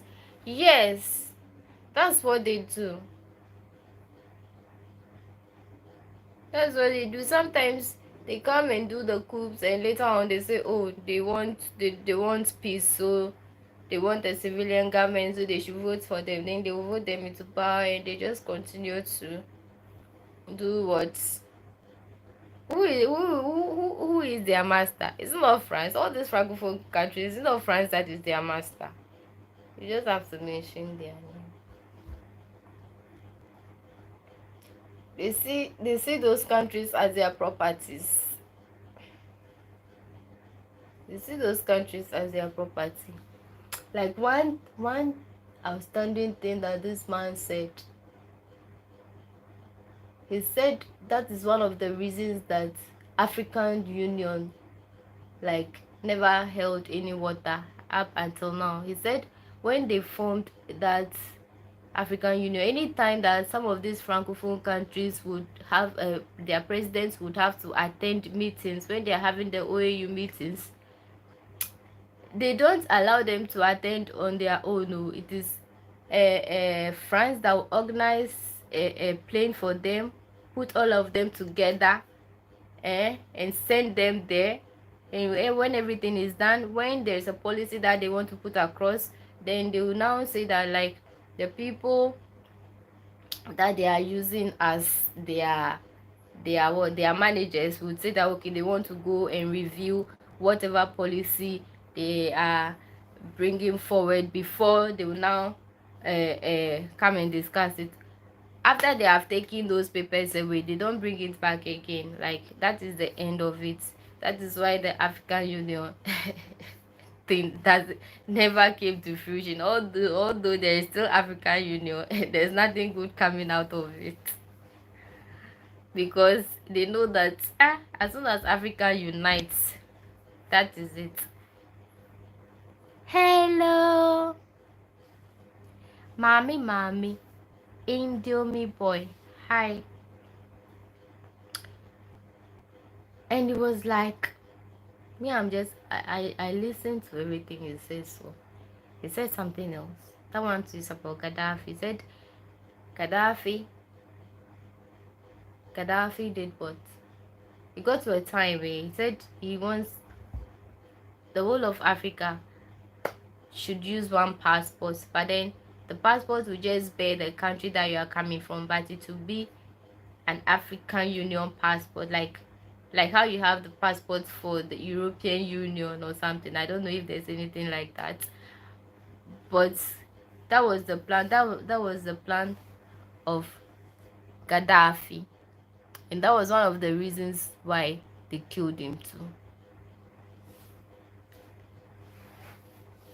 Like, there will not be any Ghanaian passport, Nigerian passports. We'll just have an African passport, but then you just have your country's flag under it, showing which of the states in Africa you are coming from, and that was it, right?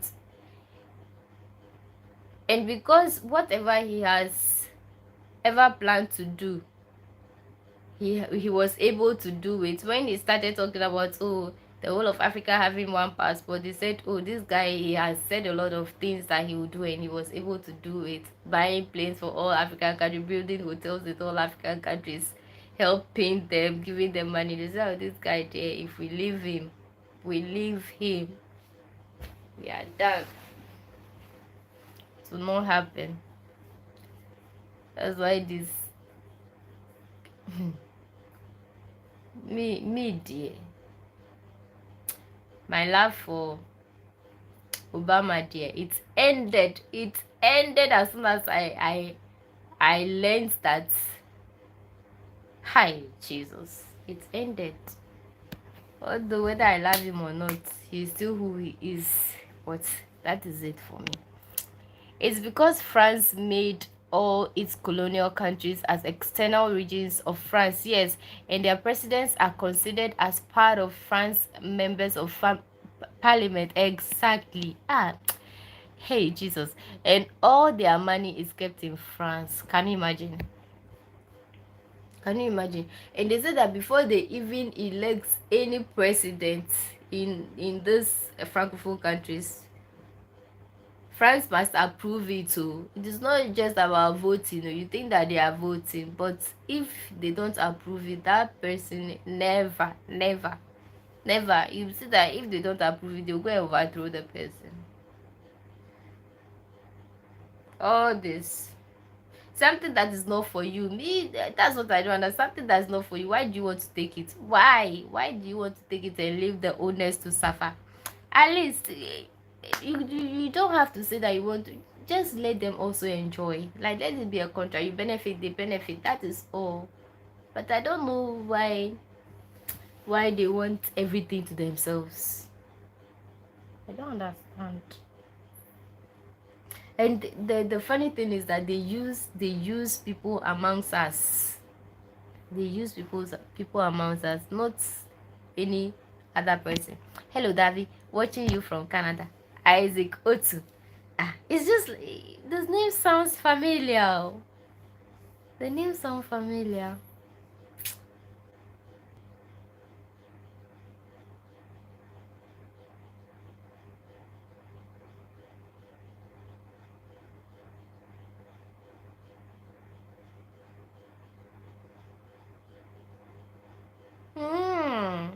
Gaddafi was a teacher.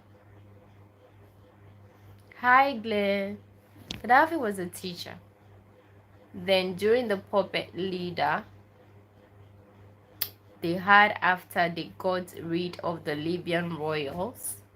Then he went to Britain to be educated. During the time, Libya was under Britain. Okay. So people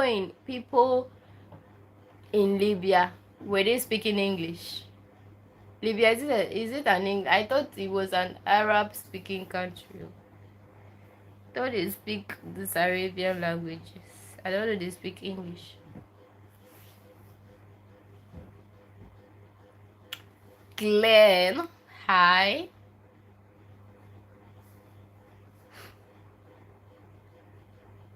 Me, all these things. I know we have the things that they want, but I just feel like it should just be a mutual understanding. Everybody should benefit. That is all. Don't just feel like, oh, I'm the superpower or I'm this. So yeah, whatever I say, that is it. No, things don't have to work like that. And then you do that, and only a few of the people in those countries are the people who benefit. They are the same people who have already trained, and those people, their lineage will never know what is poverty or whatever. But the mass majority of the people suffer the detriment of those people, which is very, very unfair. I'm just saying that everything should be mutual. I have the oil, you need it, you're bringing your machines, fine. 50-50, bam, profit. 50-50. Don't make profit and give me 1% or 5% or 10%. Like who does that? And I'm like, so why is it that our leaders also, you sign for 5% of something that is on your own land, 5% or 13%, something that you own? Like I'll never understand. Yeah, you better go let the thing be there and get rotten. Is it O2? Oh, oh, thank you. Much appreciated. Now I'm not getting views. It's because I'm not getting views because I'm just doing things about like my personal stuff. My personal stuff that I'm just vlogging about my own soul. So, like, who am I? Who am I? So nobody watches it. But that doesn't matter. I'm just documenting my life. Okay? They're important from that, so I just document them, leave them there. Whether I watch it or not, I put it there for a purpose. So I can refer. He was trained by the British at Royal Military Officers Training School at Sandhurst. Please, I can't pronounce that thing well, because Gaddafi was from the desert tribe called Bedouin and always lived in tents. They laughed at him, at his dressing. Yes, it's true. And they said during his leadership too, he was always sleeping in tents with his boys, with his soldiers, the soldiers that were guarding him. I don't know whether they were guarding him or they were working with him. He was always, they said he never had an office. He just was in tents with them, even as a leader. And the man said, all this I'm saying is according to our Habu. That man is a whole encyclopedia on his own. A living encyclopedia when it comes to diplomacy, history, and sometimes culture. He knows a lot. His head is something else. I wish he would write books before Sebi he passes on. He shouldn't go with all those knowledge. He should write books. We will buy for our children. We will buy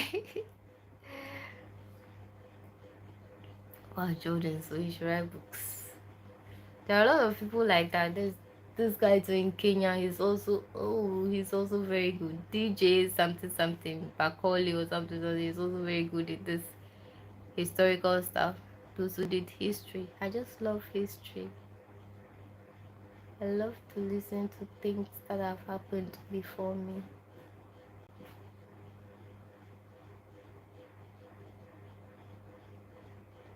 Yeah, this man said the same thing, and he said that in Libya they never had laws. He said it got to a time the Libyans were saying that Gaddafi should sack all the foreigners in Libya, that they were taking their jobs. So Gaddafi, notified all the imams, the head of the mosques, and asked them to make a law, like they should come to an agreement on what action he should take. So he called the congregation in the mosque, and they said he was not even sitting on any chair, he was just sitting on the floor like normal. Our Arab was like in Libya. He said something like everyone is the same, like everyone is equal, like we are all one people. So he doesn't portray himself like he's like ahead of, or he's not at the same level with the citizens. No, so he was just sitting on the floor. They gave him the mic, he started talking, and he used the mic to hit the floor, right? And the mic got broken. And it was like, okay, any Libyan amongst the congregation should come and fix the mic, right? I mean, they said that the foreigners were taking their jobs, so he should sack them. So he called them, come and fix the mic. Nobody, no Libyan was able to fix the mic, and he was like, okay, any foreigner amongst us who can fix the mic that has gotten broken, then that has got broken. Then they came and fixed it. It was an Indian boy who fixed it, and then he ordered that. And then he was always a proud African and wore his Bedouin clothing, and was always being mocked by friends and bad colleagues and others for the way his native dressing looks, because he didn't like Western look. I think everybody should do that. Everybody should just ignore Western look and look like African, but just that it's not easy. I believe if you do videos of Ghanaian farmers, you would get more views. Okay, good suggestion. I did one video on a Ghanaian farmer, but no views, the sugarcane farmer. But I'll try. I have to hunt for them. I have to hunt for them. Hi, mommy. Mavio Uber. Hi. So I didn't finish my story. So in the end, it was an Indian guy who was able to fix the mic, right? So then he said he dispersed all the Libyans and made those people stay. And after that, I don't know what happened again. But then I don't know whether he sacked them again. And Al was like, there's no president ever who would be like Gaddafi. And I'm like, so true. So true. Even when you talk about his benevolence, I don't think, because most Africans are selfish. Most Africans have been trained by their imperial master, so they just want to gain things for themselves, but they don't care about the rest of the people. Gaddafi was not like that. He cared about his people, and he cared about other African countries. Can you imagine? Kwame Nkrumah too did the same. The same. Nkrumah sponsored Guinea, and he gave money to other African countries as well. Hello, Marvio Uber. Welcome to the channel. Please like the video and subscribe if you like what you see.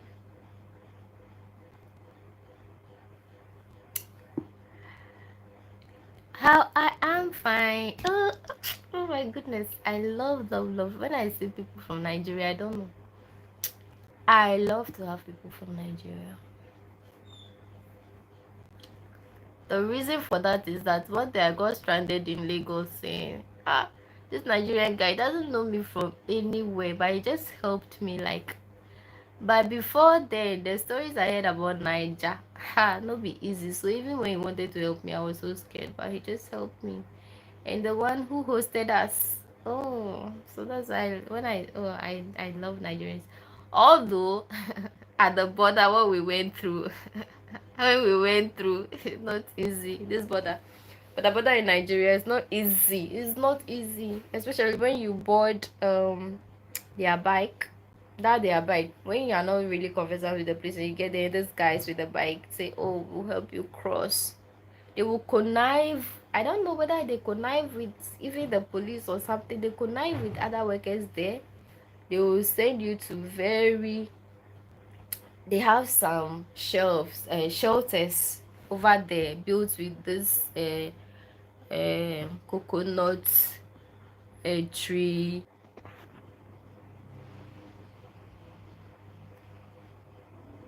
Sorry, I'm coming, Nana. And then they will sometimes they will take everything you have, all the money on you. If you don't take them, when these guys pick you, they will send you to all these shelters that they have connived. They will take everything. Hey, that we suffered that day. We suffered seriously.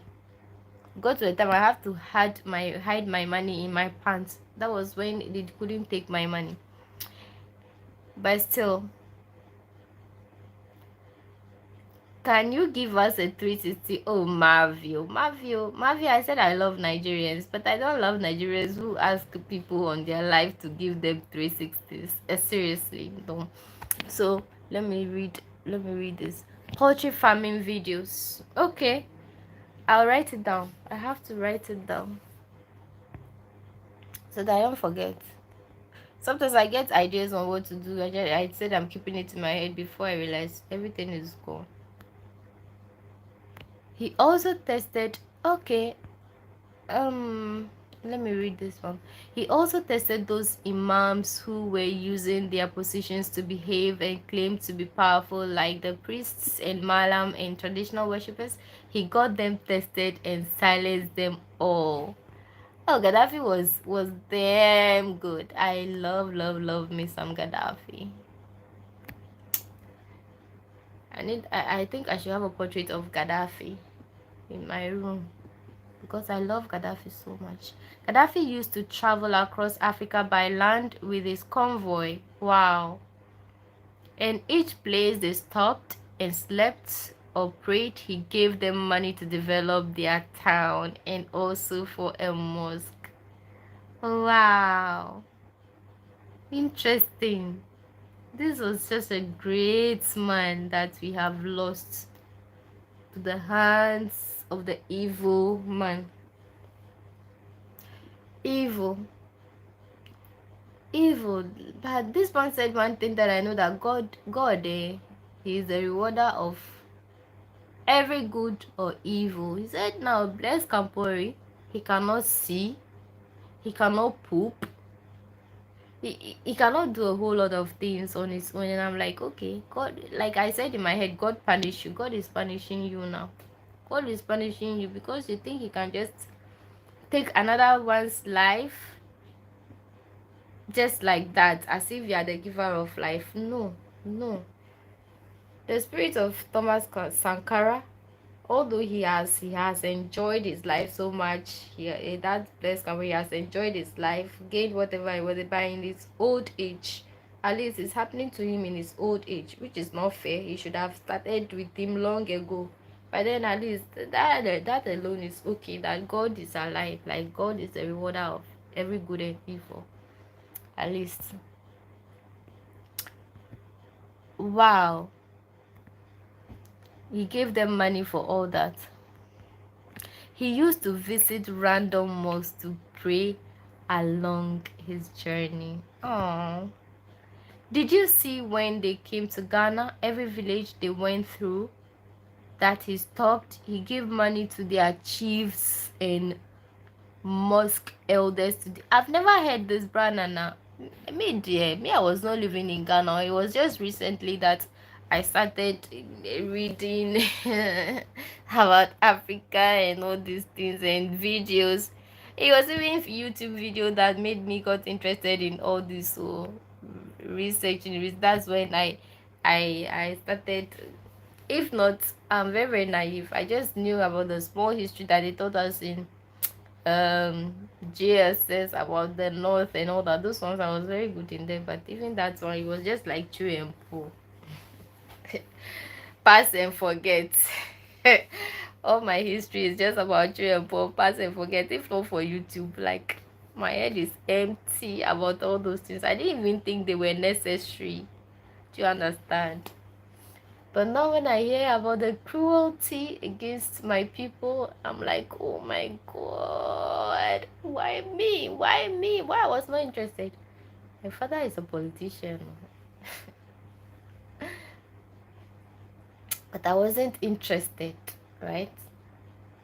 Because when my father stands for positions, they don't vote for him. All they do is they will just chop his money. Hey, they will chop his money and they will not vote for him. I'm like, hey, this plenty talking. Yeah, I cannot do this. So those times that I was young and he was doing all those things, that one cry was not anything, just assembly.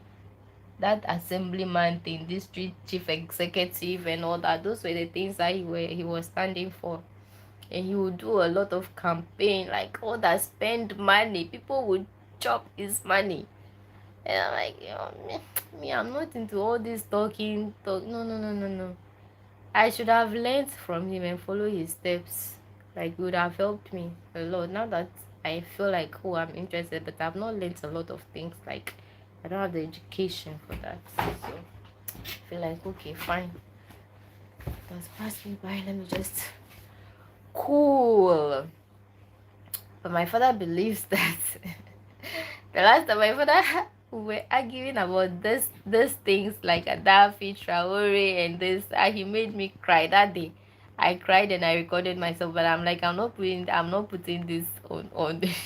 I cried. I was crying like I was like, why is this man thinking like this? My father is just like, whatever you do in life, somebody must be ahead of somebody. So the white man will always be a leader to the black man. Maybe that is how God has made it. And I'm like, how can you be thinking like that? Hmm? He was telling my siblings that the white man is superior to you. That day I was just crying. I cried. I'm like, so hope you chilling fine. I'm not chilling. Oh, this room is very hot. What do you mean by chilling? What do you mean by chilling? I just said that, oh, like, I don't know. I can't really see. I don't know how old you are, but I'm like, I respect Nigerians so much, and sometimes I don't expect such comments from you. Such comments normally come from Indians. Indians are the people who make those, I don't know what name should give to give their comments. Sometimes is it unscrupulous? Hmm? Comments. So yeah. What was I even saying before I started to read this thing? Did you know? Me, I didn't know. You're now telling me, so I'm just learning. So I'll just go and read about it. But Google doesn't. Sometimes I don't really trust Google and Wikipedia for reading about these things because I feel like, you know, they will filter stuff. They will just put what they want to put there. They will not put the real truth there when it comes to all this historical stuff. The real things, like the things that Al Wahab said. I've not heard anyone said it before. Maybe I didn't pay attention, but that was the first time I heard about such. So I was like, my dad is like, okay, even God in his own knowledge realized that, oh, if we are all speaking the same language, it was difficult for him to control us. So what did he do?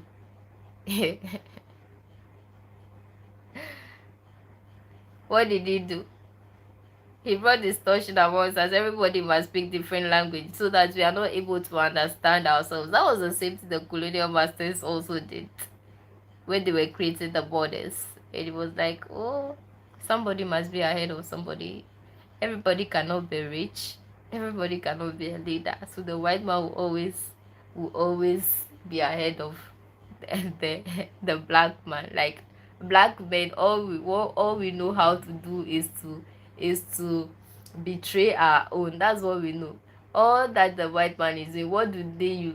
Who do they use to harm, to do what they are doing that we are complaining about? Is it not the same black man that they use? And I'm like, hey, this is my father. If I follow you, he said Traore, what he's doing, he just prays for him. He doesn't know it to go far because Gaddafi did the most, but in the end they killed him. So we just and I'm like, but whatever they needed from him, they are talking about his good. The good is not for them. So why do they want it? And then my daddy was like, if you have something and you don't know ways and means of of turning that thing into a finished good, you don't have the innovative mind to use that thing. The person who has the innovative mind to convert that thing to a useful product, yeah, he will come and take it from you. So I'm like, this my father, you know. No, and I'm like, I told him that's me. Whatever belongs to me, you cannot come and take it away from me by force. It is better for me to try, okay, to die trying than never to try at all. So that is what we are doing. We are fighting for our rights, and we have to fight. He was like, okay, you can go and kill yourself. My dad and I, 5 and 6. What time is it right now? It is, oh, it's past 12. Seriously, it's very late right now. It's getting to 2 o'clock, guys, and I don't even know. I'm just talking. My niece is sleeping before I'm talking plenty like this, so it's always a black man calling Paul. And he is that woman too, that rice woman. Human being, you say your name is Rice, so what good can you do? And now Gerald Langley. If you are called Rice there, I don't know for you. That general was in Kenya the last time. Like that Africom or Afcom, I don't even understand what kind of, they said what US was African Command. How African Command? How? And they use that, sometimes they want to pronounce the African Command, they don't use the US, so the prefix US, they don't use it too, because they don't want us to know that it is their organization here on our land for their own purpose, but they will say that they are here to help us. What help? Do we need that help? Can we in Africa right now just say that, okay, we are sending our army or our military to US and say African US command on your land? Like, can that ever happen? Where can it ever happen? So why do we allow all this? Like, I mean, that's what I'm saying. That, hi Jesus, I don't know. Somebody should just stand up, forget about the money, whatever you gain, or forget about it and just put your life on the line and say that no, we don't need your money, we prefer to die. Okay, let's hunger kill us. Fine, let us not develop. If without you we cannot move on, then fine, let it be so, but we don't need any of those things here. If it will benefit us, fine, but if it is not for our benefit, it's just for you, your benefits, then you can go. Like, if we get people like that, to be very good leaders like that. But all this party voting thing, I think like they are all the same, but just that Some are more lenient, but they are all serving the same master. I mean, that's what I believe. They are all serving the same master. They are all serving the same master. When the time is up, they change them. And in the beginning, they make them do things as though they are working in favor of us. As the years go by, then they start, showing us their true colors. Like, I don't know. The leader might be good, but as soon as you get there, sometimes they don't have, like, I don't know how to put it. Because of those powers, they have very little to offer. Because they are not just on their own. It's a whole party. It's a whole party with members. You are not the only person. So sometimes I understand. It's always a black man. Yeah. Okay, Branana. It was because you came. Well, me, I was leaving. It was because you came. That was why I said, okay, let me just stay. Indomie boy. Hey, how can you be Indomie boy? What time is it right now in Ghana? Isaac Otu. It's always a black man. What I don't understand is all Western countries have military in their embassies, but we don't have military in our embassy in their country. Their police are the ones guarding and protecting ours. All what I don't understand is all Western countries have military. I don't understand. All Western countries have military in their embassies, but we don't have military in our embassies in their countries. That is what I'm saying, la. Their police are the ones guarding and protecting our own embassy. They will not allow, but if you know that the U.S. embassy in Cantonment there is like a whole territory, they will tell you that it's a U.S. territory, so you are not allowed. Even there, if you get there, you are taking your own self a picture, cry, you are not allowed to take pictures. And I'm like, where does this thing happen? Can you go to America and now say that, okay, this is Ghana embassy, so this is our territory, no American can step here, like, can do, you can't do that. They will deport you right now, like how Trump is just now. Me, I love Trump in the beginning, but right now some of the things that he's doing, no, some of the things that he just get up and say, I hate it. Me, I don't know.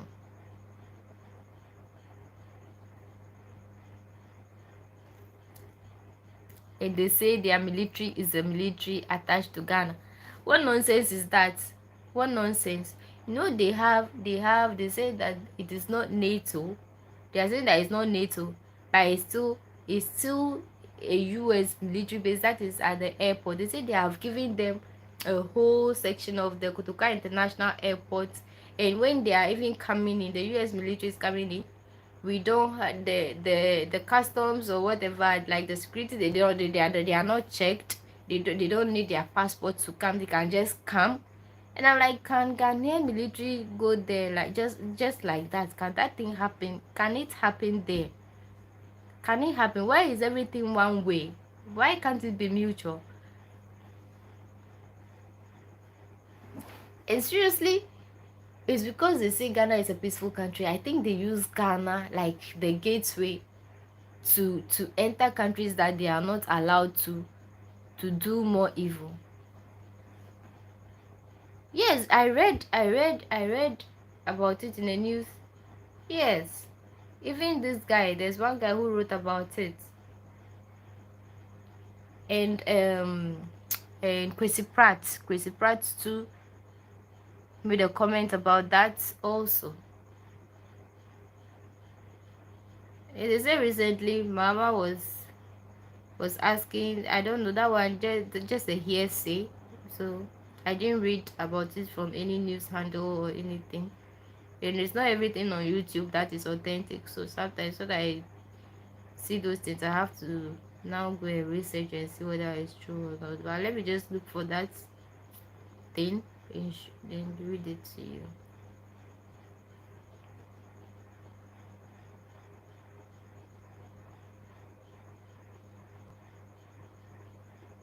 The funny thing is that when those things are there, they do it as an organization. They give it funny names that you not really know.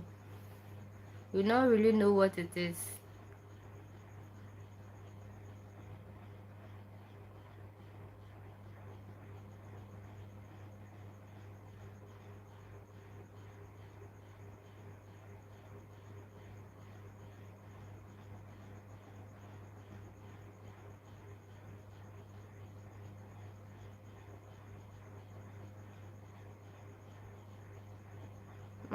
My dad is like, hey, maybe these things that you talk about, one day you say you are going to the US, they will not allow you.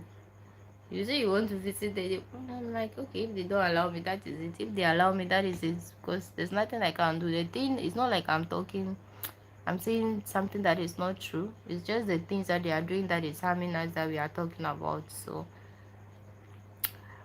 there's something called a group passport or permit for special occasions like those. Even they used to use it for sports representatives and athletes to go to other countries. This sort of permit exists. So maybe that's what they were using, and it's issues for them when on special trips too. Oh, okay. But what the journalists were saying differ.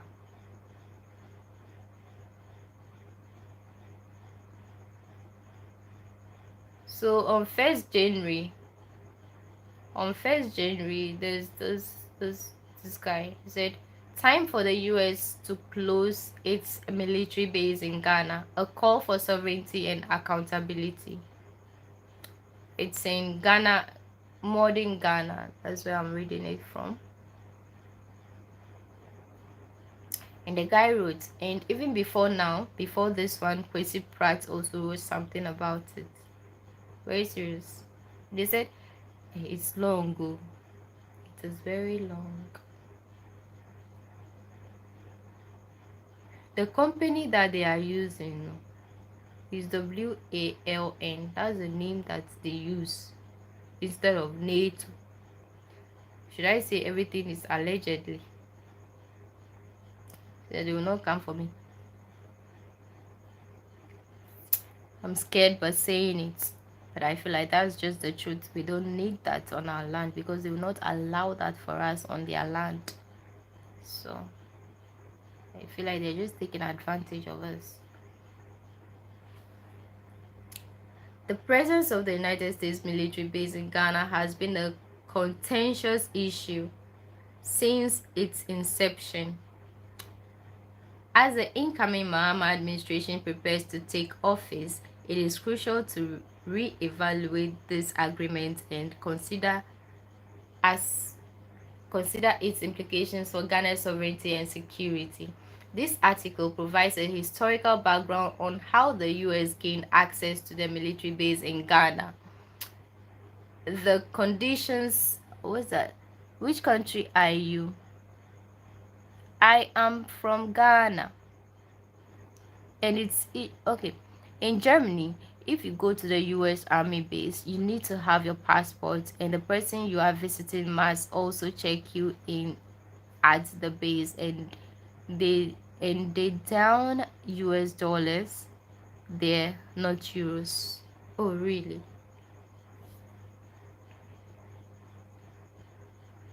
Jesus. Okay, let me just verify where I got that information from to you. So it's on the Modern Ghana website. It's a news website. It said this article provides a historical background on how the US gained access to the military base in Ghana. This was written on 1st January 2025. The conditions of its usage and reasons why it is time to cancel the agreement. Historical background. The Ghana United States status for the Ghana United States Status of Forces Agreement, shortly called SOFA, was ratified by Ghana's Parliament on March 28, 2018 and signed in May 2018. This agreement allowed the United States to establish a military presence in Ghana under the guise of the West African Logistics Network. You see what I'm telling you? Sorry, they use US dollars, okay? Those our journalists are not doing good work. Is this a base or or what? Do you want to come to Canada? Gabriel Chamohan. Why you want me to? Would you want to sponsor me to Canada? Yes. Yeah, I want to visit everywhere. See, at my top list, US, London, the city of London. I want to see the London Eye, the London Eye, and also visit the palace, right? Then Canada. Mm?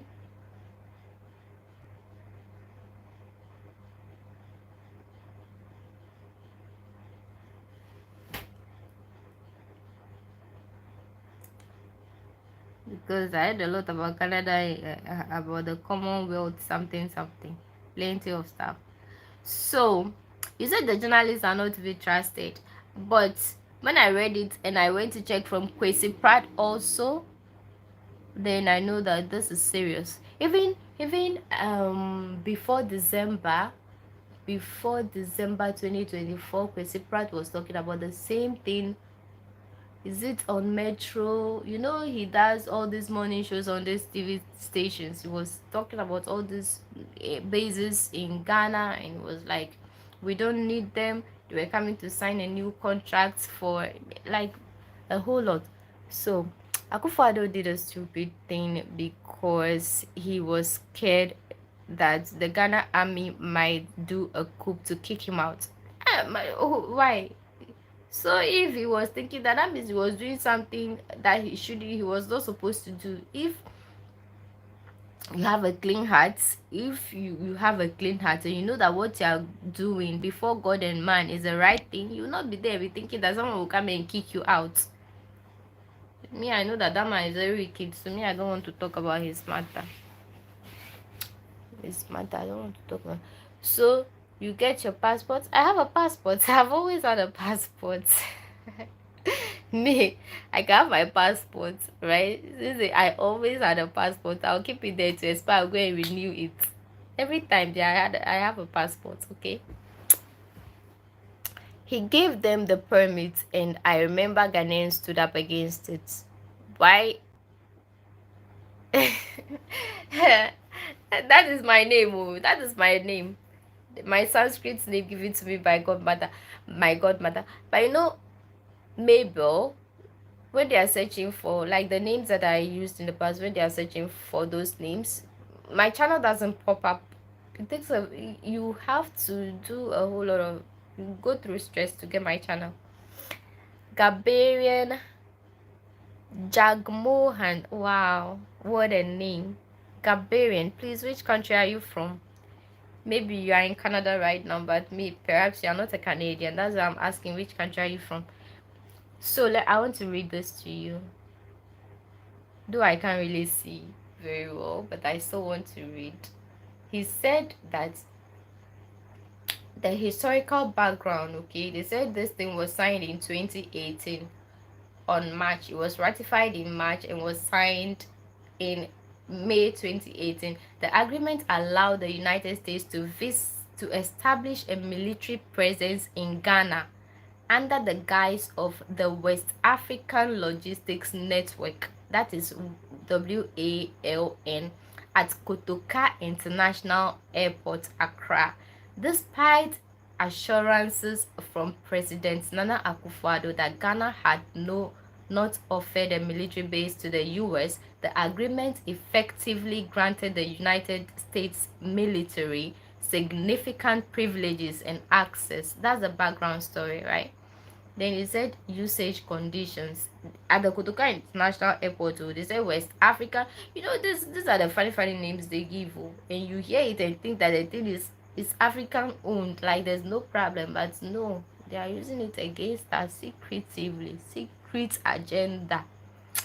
And I don't know why you should give them a whole whatever. I'm not against them. Oh. I'm just saying that if the thing is fair, then it's fair. No problem. But if it is not fair, like if it's not benefiting us, then there's no need. So my dad said, if you are doing this, if you want to go to their country, they will go and check your channel. So stop. I'm like, fine. Then they shouldn't allow me. Let me die here in Ghana. Let me die, because I'm not lying. It's not like I'm lying against them, am I? It's just the things that are happening, like I'm saying that I'm saying. Like sometimes they are allegedly, but sometimes too, it is just here in our face. Like the recent one, it's just true. Like, why are you? Yeah, he's using the goat to protect himself. That alone, like that alone. When I hear that, I'm like, no, no, is it your good? So if that because of that you not give me visa, fine, take your visa. Take it. Despite, okay, let me continue. Conditions. He said the SOFA, the SOFA agreement includes several controversial provisions. Okay, the first one is that unimpeded access. The US military has unimpeded access and use of agreed facilities and areas in Ghana. No wonder there are so many weapons in the country. There's a guy that Magraheb used to talk to and promote as his friend who called himself Killer. Killer. He was caught in America buying, selling, and shopping guns. And shopping. He was caught. Wow. Doing what? What was he caught for? So I'll read this one for you.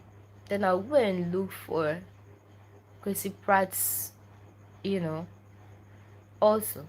So they said unimpeded access. The US military has unimpeded access and use of agreed facilities and areas in Ghana. Like they have access to agreed facilities, and those facilities they don't allow Ghanaians there.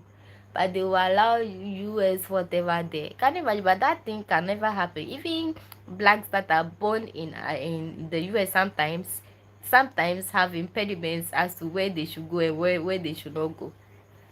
So imagine you are not born there, you are just going there. Would they allow you access to do all these things that they do here in Ghana? This very guy I'm talking about is in the US Army. Oh really? Wow. So the exemption, number 2, exemption from inspections. Brother, now you see the one I was telling you, and you were like, okay, sometimes they have group whatever, group visa or something. Listen to this. So they say exemptions from inspections.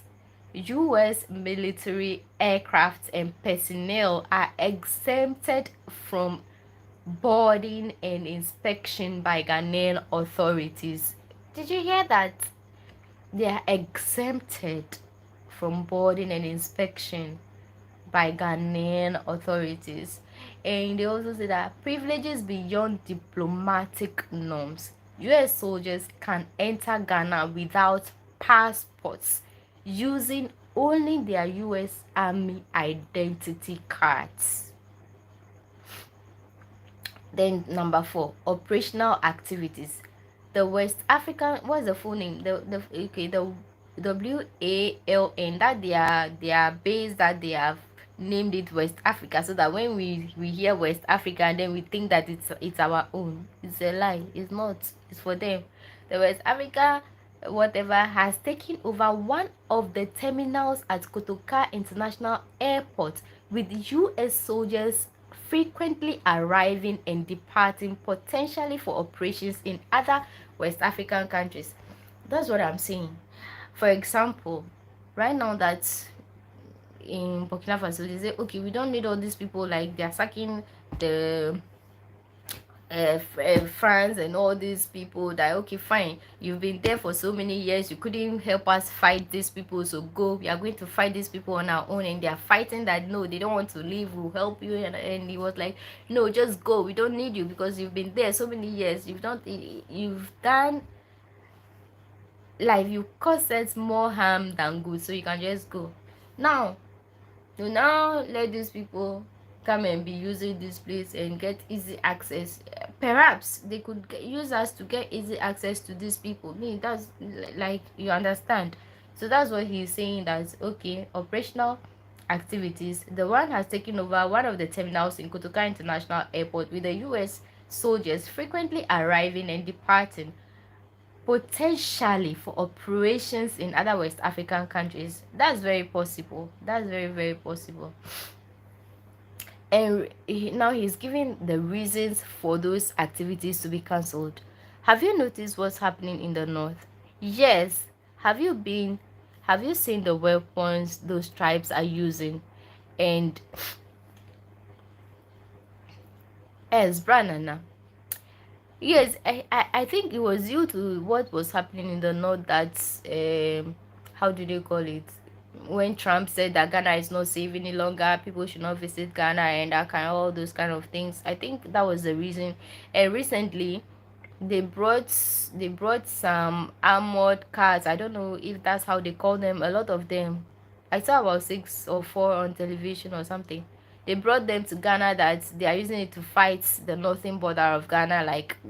And I'm like, so that means that what the US is saying, that our country is not safe, people should not visit, is that the reason why they are sending us the cars and we are also receiving it for protection? It doesn't mean that you are emphasizing the fact that what they said is true, or you are just receiving it, but you receive it. Like, sometimes someone can gift you something, although you don't necessarily agree to whatever they are saying, but you accept their gifts and just pay that ear to whatever they are saying. I don't know if that's the reason that we receive those cars, or we are actually receiving it and going to do what they ask us to do, because I know that anything from those people, nothing is for free. Nothing on this earth is for free, right?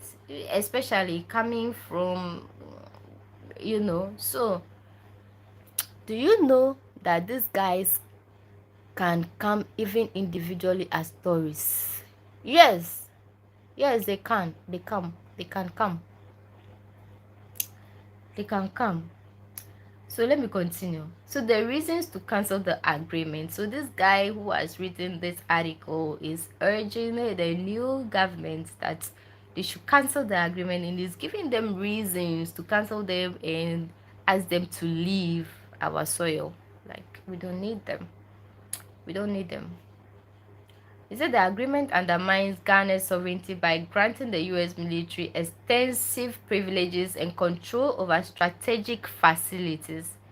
This compromises Ghana's ability to independently manage its security and foreign policy. It's called MRAP, Mine Resistant Armored Personnel Vehicle. Oh, okay. Is Ghana at war? I wonder. They, just because of that thing that was happening, I don't know. I was thinking that, is it because of the Boku whatever, that thing that they are doing there? I don't know. That conflict there, is it, because I think that was the reason he said Ghana was so safe. Or when we started the gold something, when Mama started saying that all those people who whose contracts are over, they should leave, we are taking over our minds. I don't know why that was the reason he said that. But all of a sudden, they brought in those cars, and they are saying that they are using it to protect the north. And the north, we know that it's only in Burkina Faso that is at our north. In the north, they are the ones that we share border with. Doesn't mean that they are harmful to us or what. Because I don't know. So he said this compromises Ghana's ability to independently manage its security and foreign policies, as this US military is in Ghana. They said the agreement undermines Ghana's sovereignty by granting the United States military extensive privileges and control over strategic facilities. Like, that area that they are giving them in that terminal, there are people controlling. Ghanaians are not allowed. allowed. Allegedly, Ghanaians are not allowed in that territory. Even their embassies, unless you are going for a visa or something, an interview, you are not allowed. Pass there with your phone, they will think that you're even making up taking a video. If you raise your phone like this, maybe they will think that you are making a video of the place or taking pictures of the place. It will start asking you questions on our own soil. It's crazy. The terms, number 2, lack of transparency. The reason why the guy is saying that thing should be abolished. But when the president comes to Ghana, could you believe they search our security services that is supposed to protect them? And these are our security forces, and they push them aside. When their presidents come to Ghana, could you believe they search our security services that is supposed to protect them? And these are our security forces, and they push them aside because they feel like they don't trust them. Not even trust. I'll not even say trust, because they know that what can we do to them? They are the people that we rather shouldn't trust. But because they know when they are with them, some of the things that they are going to do, maybe they can bet me be your way too. They don't want them to protect them or something. I mean, that's my view. But number 2, the reason why the guy who wrote this article is saying that they should go, they shouldn't stay, he said lack of transparency. He said the terms of the agreement were not fully disclosed to the public. The terms of the agreement were not disclosed to the public, leading to widespread suspicion and opposition. Transparency is essential for maintaining public trust and ensuring that such agreements serve the national interests. So number 3, security risks. Security risks. Those are the reasons. The presence of a foreign military base can attract security threats, including terrorism and espionage. Ghana's movement in U.S. military operations could make it a target for extremist groups. But this one, Al Wahab said is not possible. I don't know why he said that. I don't know about diplomatic stuff. The agreement opposes financial burdens on Ghana, including the provision of facilities and services to the United States without adequate compensation. Those resources could be better utilized for domestic development. This part that I don't understand. If these people are even coming to use your facility, they should pay for it. They should compensate us for using our stuff. Like, they come and use it for free and use us as well. Like, Jesus. The thing that is paining me is that you cannot go to their country and do the same thing. You can't try it. Who are you? You can't even try it. But they come and do all these things and go scot-free.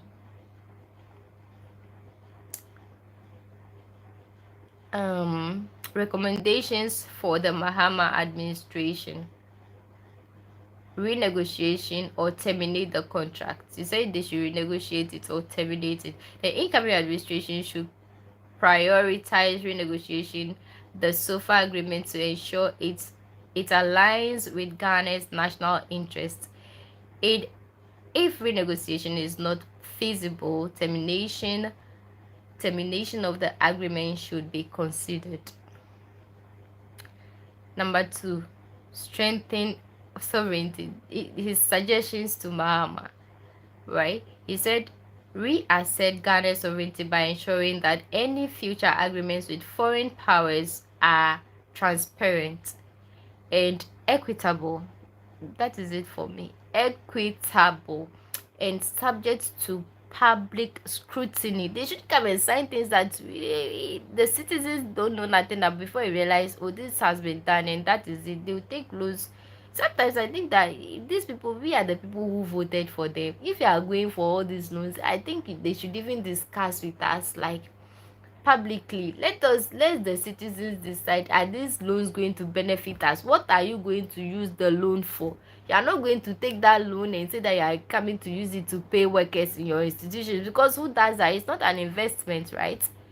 So if you take a loan and you are using it to do, if you are taking the loan for investment or doing something that will bring something profitable to us, then we should agree that you should go for these loans. But then I also know that if you are going for those loans and you use it for something sensible, those people will not give you the loans. So why should you even go for those loans in the first place? Anyways, we are not even talking about loans. Focus on strengthening. Let me see what is brand recently. Well, okay, recently a British military guy was said on the YouTube to be supplying weapons to those terrorists in Nigeria.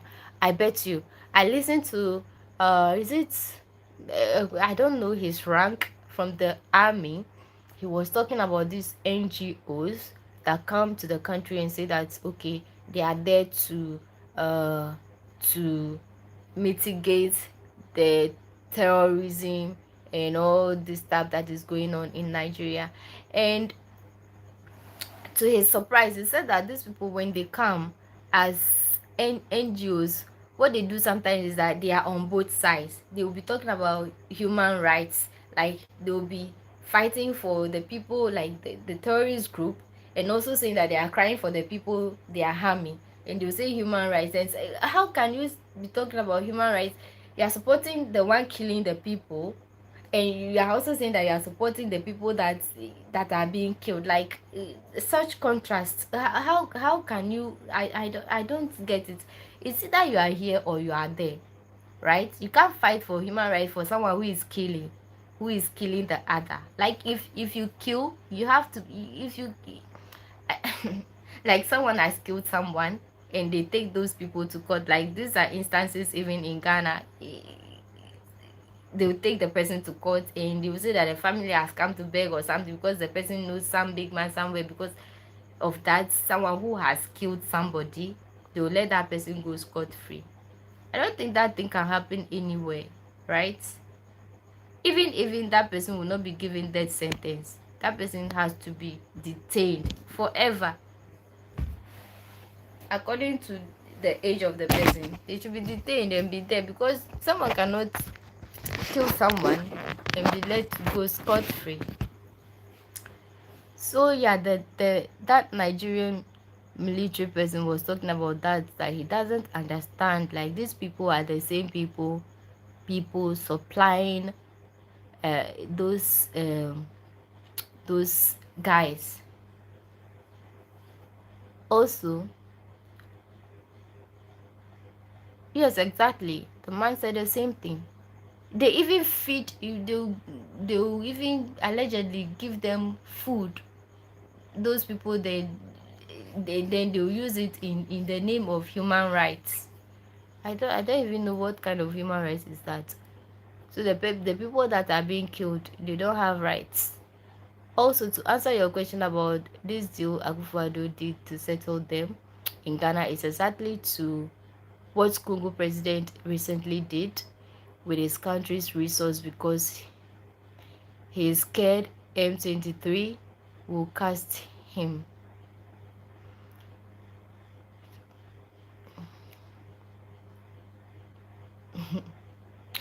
Let me see.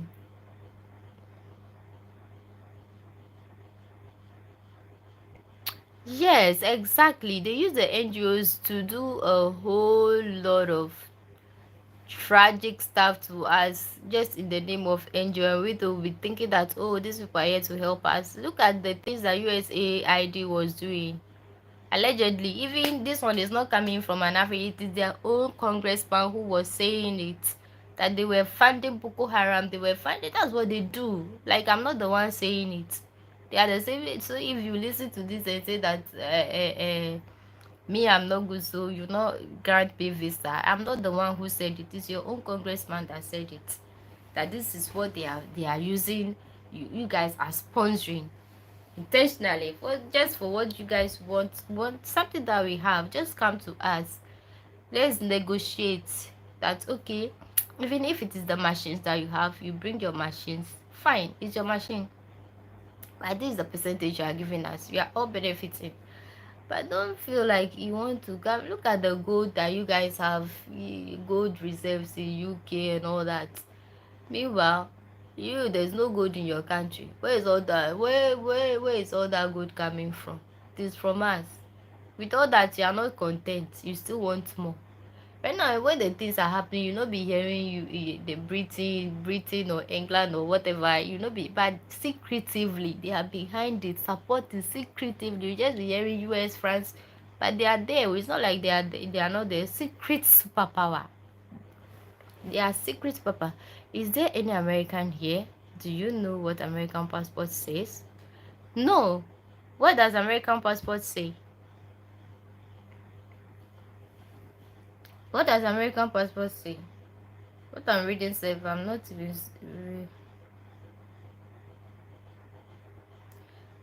enhance regional security. Focus on strengthening regional security cooperation with neighboring countries through the economic community of West Africa.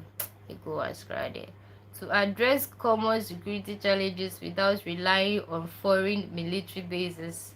I think that should be done, but this ECOWAS stay there. Hmm. Sometimes our leaders is not because they need anything, they just need their money. Oh. They fight for their own protection, their money and their family. But sometimes that's all they think about too. Because some of these people, they have been groomed, their family lineage has been groomed for that. Those are some of the elites that they have trained during pre-independence or post-independence, whatever.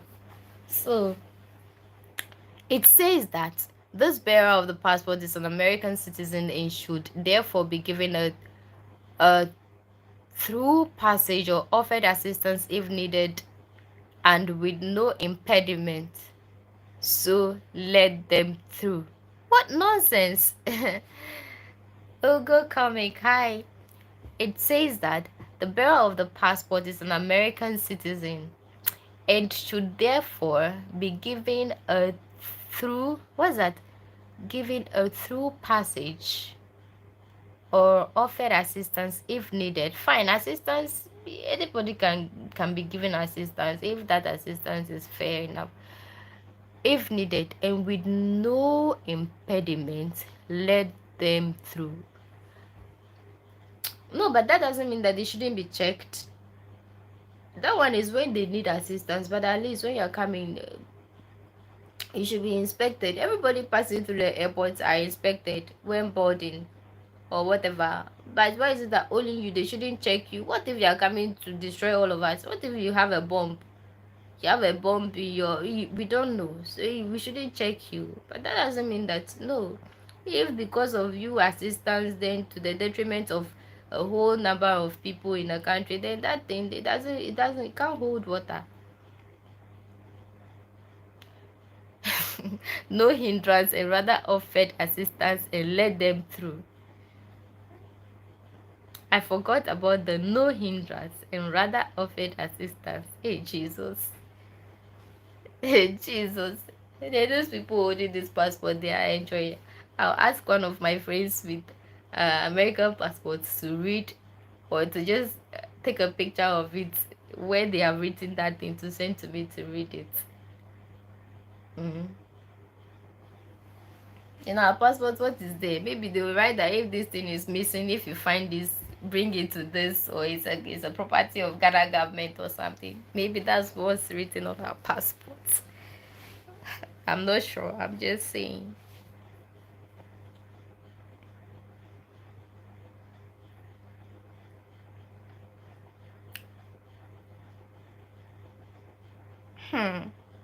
You see that this guy said that enhance regional security and is a focus on strengthening regional security cooperation with neighboring countries through the ECOWAS corridor.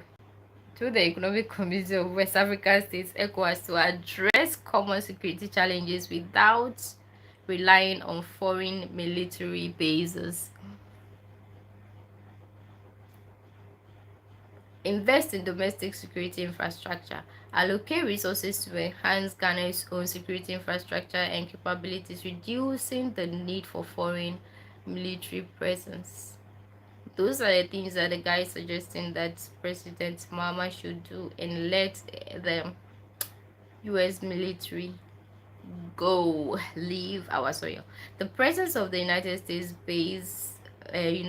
States military base in Ghana, established under the 2018 SOFA agreement, raises significant concerns about sovereignty, transparency, and security. As the Mahama administration takes office, it is imperative to re-evaluate this agreement and take decisive action to protect Ghana's national interests by renegotiating or terminating the agreement, strengthening regional cooperation, and investing in domestic security. Ghana can assert its sovereignty and ensure a secure and prosperous future. Article ended.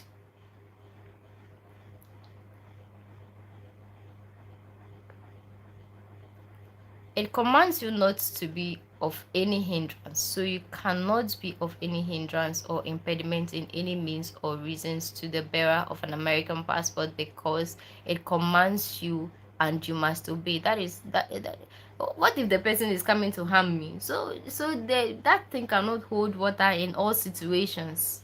It can't hold water in all situations. Would they allow the same thing for another country citizen in their own country? No. No.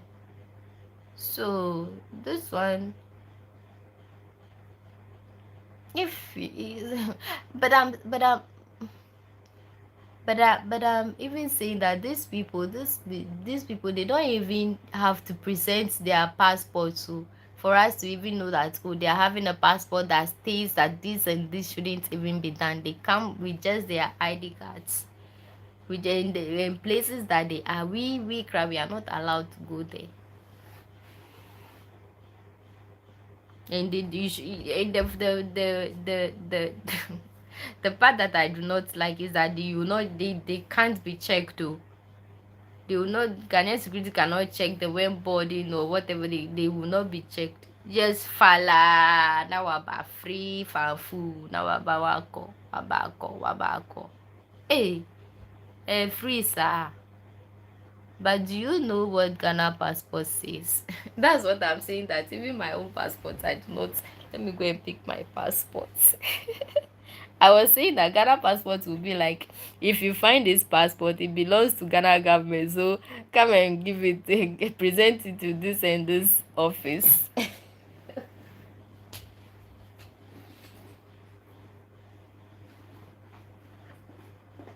I'm thinking that that's what Ghana passport will say.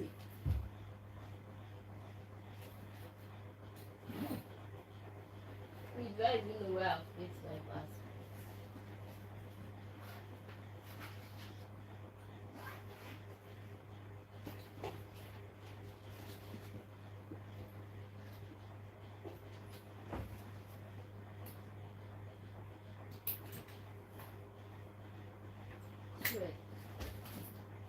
If the place I'm hiding my passport is always.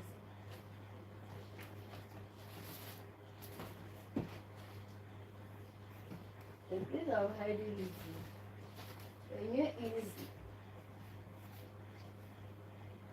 easy. Brother, what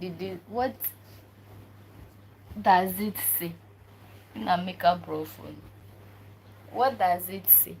Hey, it's late oh. Jesus.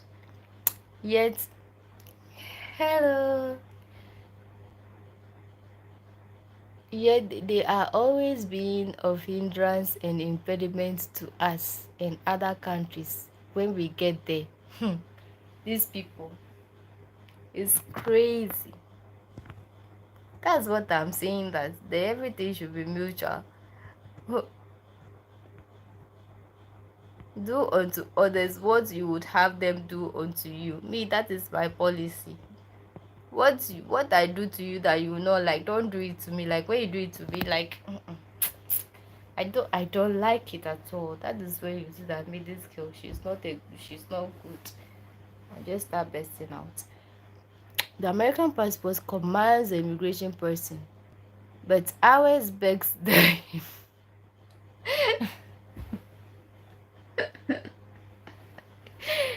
me,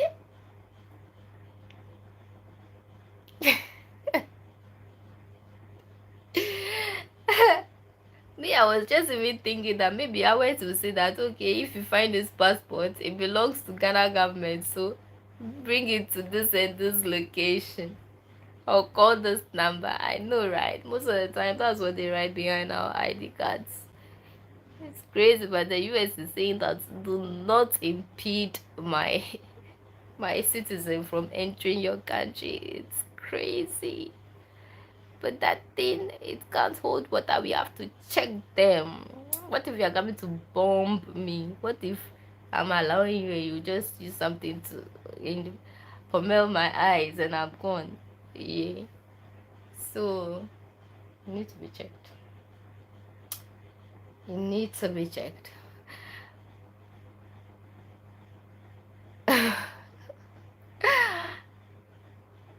Okay, everybody. Oh, please like my video and subscribe. Okay, please subscribe. Hey, Charlie. My favorite people are fighting. These people.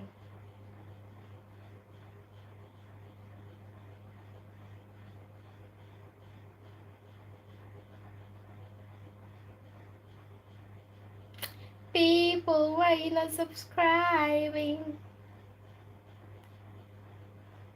Was 10. Yeah, that's great. That's great. I'm serious. How will any country take it serious? Yeah, seriously, it's true. They will not take us serious because it's like you are begging, like as you said. But this one is saying, don't ever say that you're not letting my citizen in. Try googling. Okay, okay. Let me just Google it now. I was trying to do it later, but let me just do it. Front page of the U.S. passports.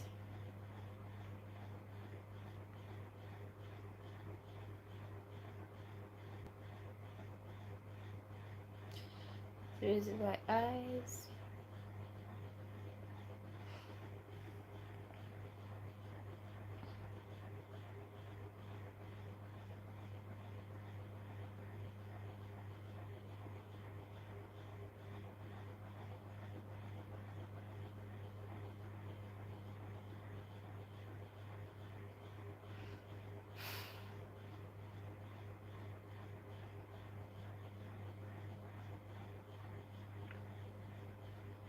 Okay, let me see what does the front page of the US passport say.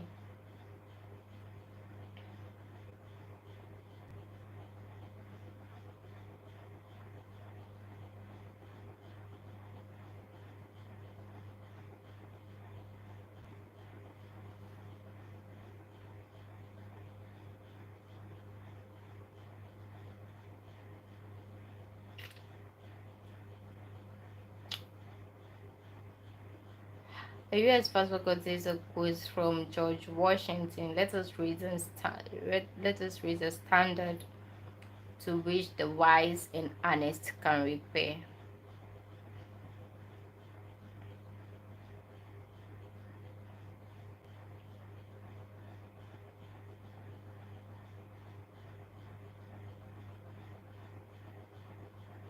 He said it contains quotations from other historical figures, but I'm not saying those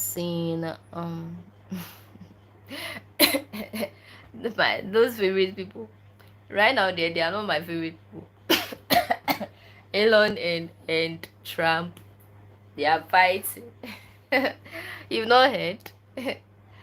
Elon and Trump are fighting, and Elon is just going gaga on X. And I was just laughing, like, how can this relationship just come apart like that? An inscription.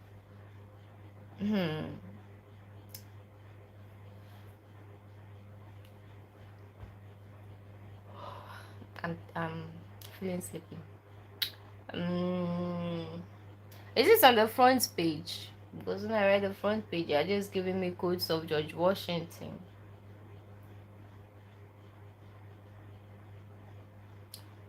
Inscription about the holder. Okay. Instruction. Let me see. Inscripted instruction. This is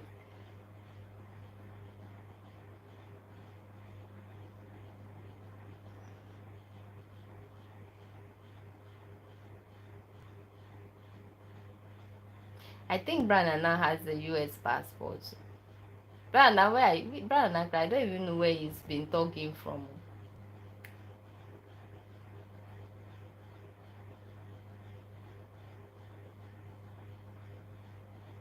Border control. I'm not saying it.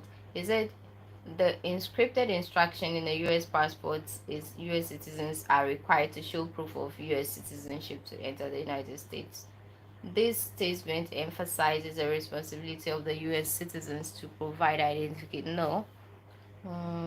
Elaboration, proof of citizenship, border control. Immigration officials at ports of entry use this instruction to no. Return to the US. The instruction is crucial for entering the US.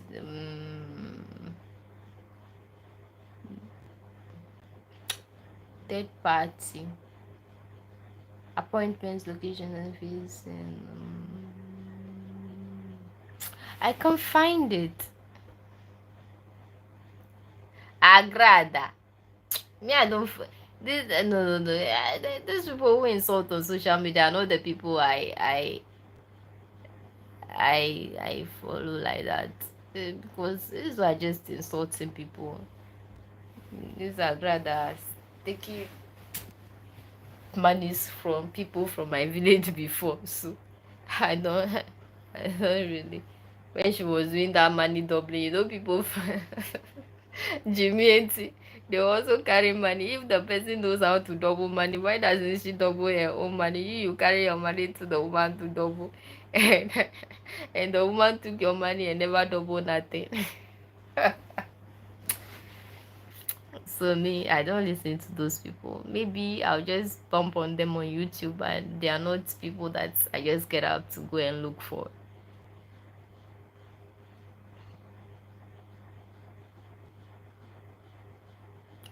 Hi, Mohammed Ibrahim. Habari, Mimi na Somalia. Wow, you're from Somalia.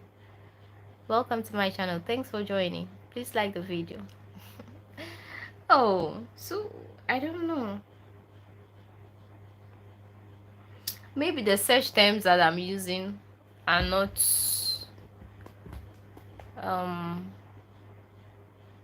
Habari Mimi na Ghana. Habari Mimi na Ghana. Brother now will kill me, but I will not die. I will not die. Habari.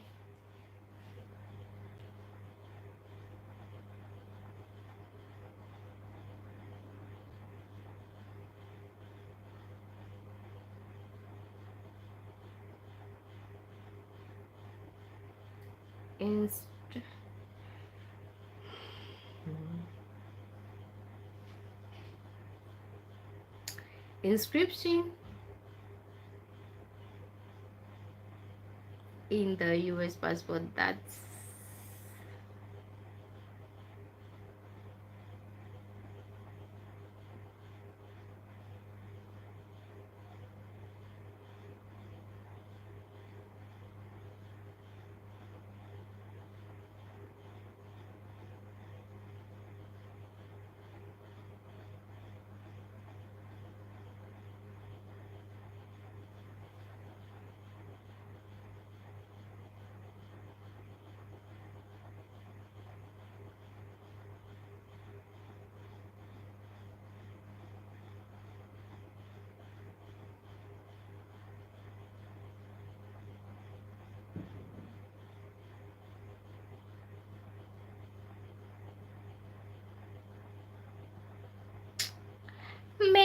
My search terms are not searchable, you know.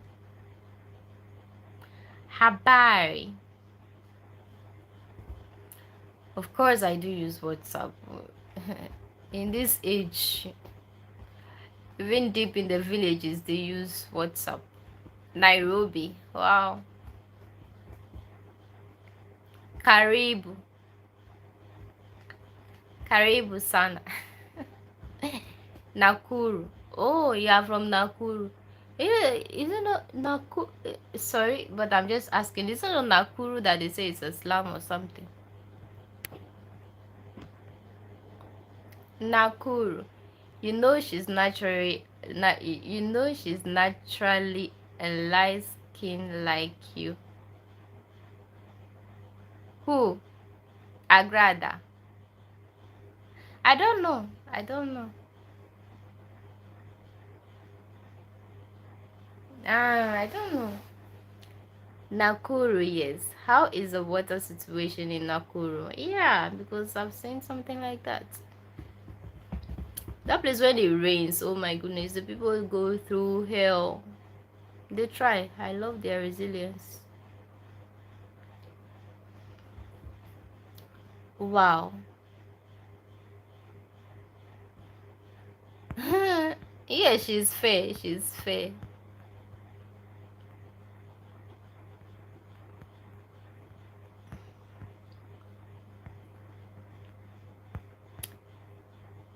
I should follow you. Okay, no problem.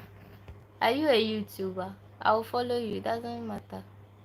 I can follow you. Uh, uh, uh, you joined 2 months ago. But the thing is that when I can't. Mm, if I can subscribe, if I click on your name, there's no way I can subscribe. If I look for your account later, perhaps I may not find it. If it's a new account, Mohammed Ibrahim. When I type Mohammed Ibrahim, a lot of Ibrahims will pop up. Mohammed Ibrahims, because that's a very popular name. And I may not know which is which, and I may not be able to subscribe to the exact channel. Because right now I want to do it, subscribe, but no, it's not possible. Where should I follow you? On Branana. Nakuru is, yeah, Nakuru, yeah, sure. Is the bigger figure went there to dig water well for them in one farming village. Okay. Yeah, I thought you were talking about their flooding. I don't know if it's the same. The slum in, there are lots of Somali in Kenya. Oh, okay. Mm, great. Like the thing is, we should just be allowed as Africans, just live like, if we can freely go to any country we want in Africa. Doesn't mean that we are coming to take their jobs, or we are coming, we don't want to go, but just you can live there, they can also come and live here, you can live anywhere in Africa, and that would be cool, because we are all one.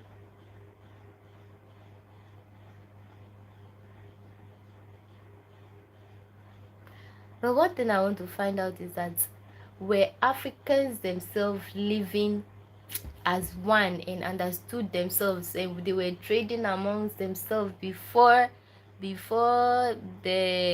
white man or anybody came and colonized us? Like, I want pre-colonialism, no, how was it like before these people started traveling to Africa to discover Africa, and before even planning or coming to colonize or coming to do the slave trade and all that?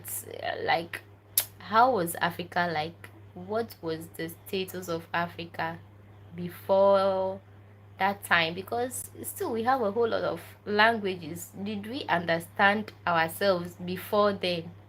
That's one question I always ask myself. If we were together and we were doing things amongst ourselves, like how is it that they were able to intrude and conquer all of us and take control of us, like just like that? Branana, you are my teacher.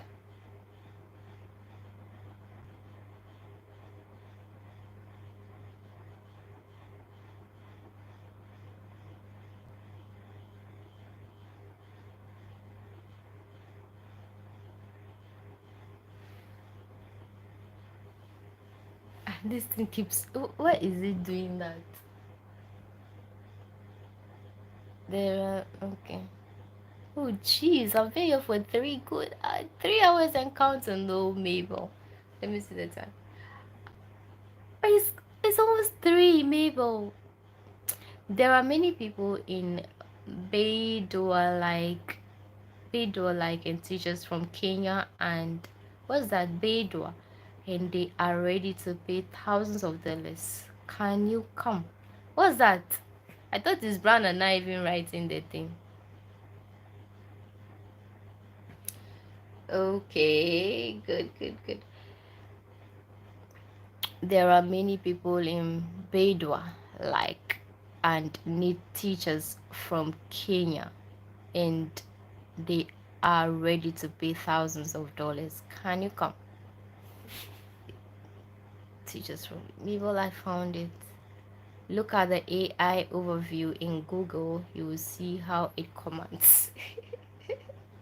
American passport text. Mohammed Ibrahim, I don't understand what you're saying. So, are you doing one of those jobs yourself? Why Kenyans need jobs? The last time they were protesting, so I think they could take over those jobs that you are talking about, right? American passport.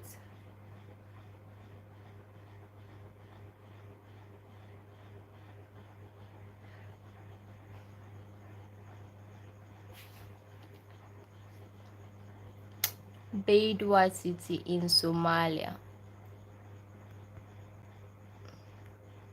We did? Wow. With all the different languages, how were we able to understand ourselves?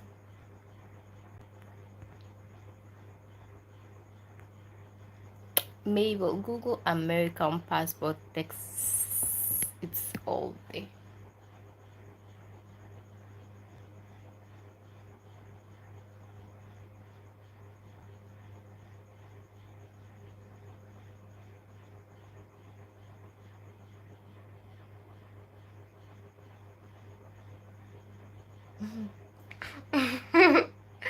Jesus. Crazy. Beidua is Beidua is the third city in Somalia. Oh, wow. So you're talking about, okay, there are many people in Beidua, like, and need teachers from Kenya, and they are ready to pay. Let me read this thing. They said what? AI overview. Is it the US State Department does not send out SMS text messages to passport applicants regarding their passport status. However, you can receive text messages through the US passport website. No, I couldn't find it. It's giving me the procedures for getting a passport. If you choose to opt for the USPS does not directly manage passport processing. No, that's not what I need.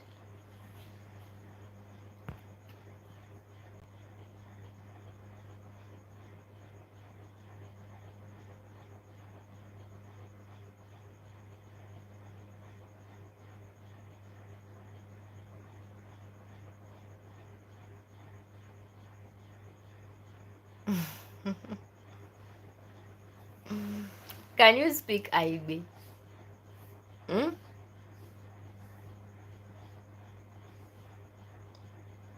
You can speak Igbe. Speak words. Yeah, I don't even know what to say. Speak Igbe. Let me see. Speak Igbe. If you can speak Igbe, write something in Igbe. Let me see.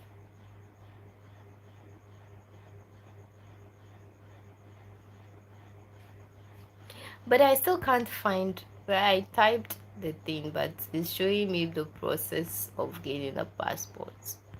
So I don't know. AI overview in Google, you will see how it commands you. Let me just. That means I have to read the whole thing because the AI overview just not giving me everything. It just giving me the how to get a passport. And that's what it's giving me.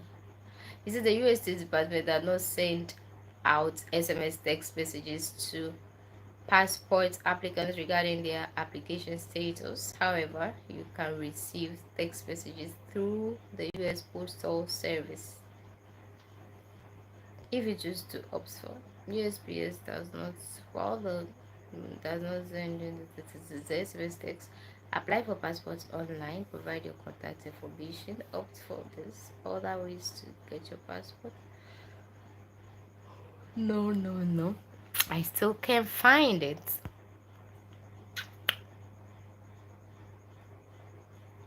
Hmm. American passport text.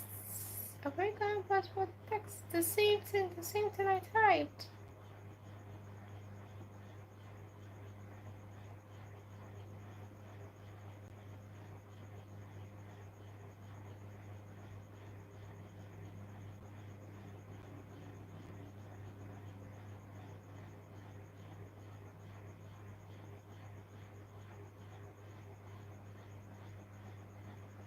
I think Wikipedia would do a good job, but I have to read the whole thing before I get to that portion, which I'm not ready to read right now.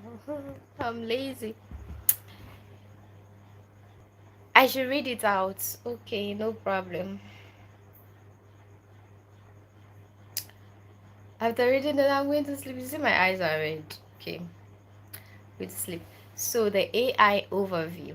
Okay, he said the U.S. State Department does not send out SMS text messages to passport applicants regarding their application status. However, you can receive text messages through the U.S. Postal Service, that is USPS passports website. If you choose to opt in for email or SMS updates during the application process. So they said the USPS does not directly manage passport processing, but they provide a service for submitting passport applications, including the option for applicants to receive SMS notification about the progress of their application. While the State Department doesn't send text messages, they do offer other ways to track your passport applications. You can also use the USPS online tracking tool to monitor the status of your application.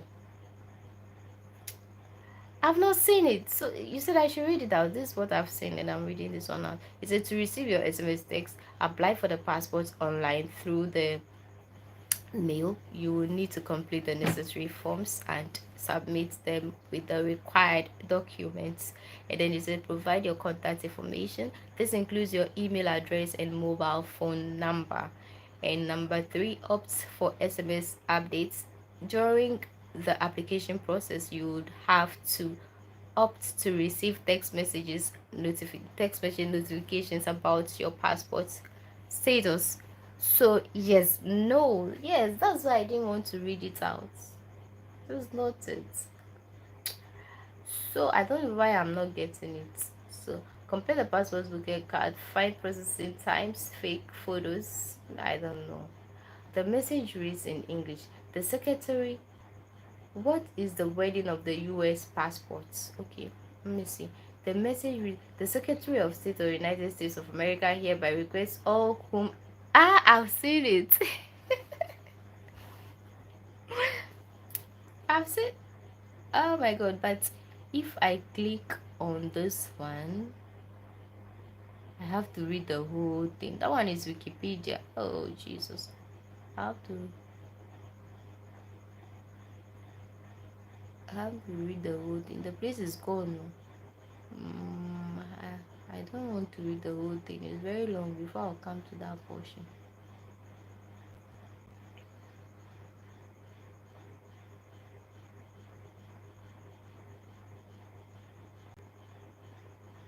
Oh, okay. Let me just read this one. He said the message reads, "What is the wording on the U.S. passport?" He said the message reads, "The Secretary of State of the U.S. The Secretary of State of the United States of America hereby requests all whom it may concern to permit the citizen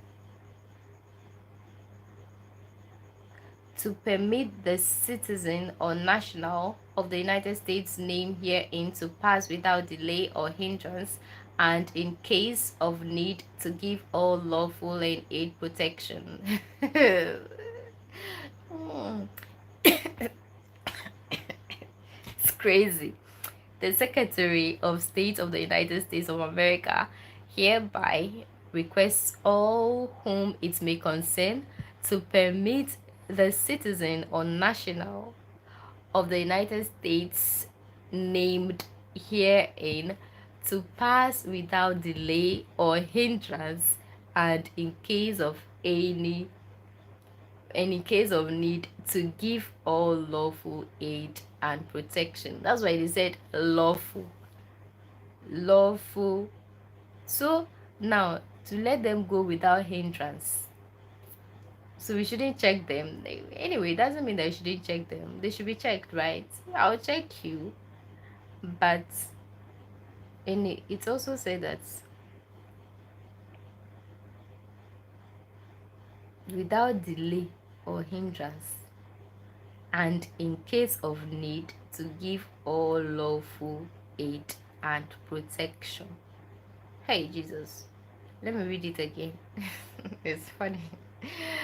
The Secretary of State of the United States of America hereby requests all whom it may concern to permit the citizen or national of the United States named herein to pass without delay or hindrance, and in case of any need to give all lawful aid and protection. Brother, I've seen it. I've seen what you're talking about, and it's not funny at all. It's not funny.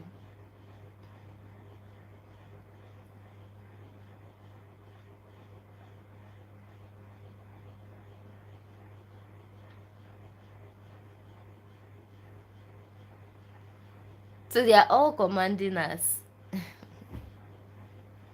I think we should also write the same on our passports, but we should paraphrase it. The same thing on our passports, because like you should allow them without hindrance to just pass just like that. Ish. It's not possible. We have to check you. If we allow you and you are coming to annihilate all of us, do we know? If you have something in your pocket to come and get rid of all of us and take the land, do we know? We will hinder you. We will impede you.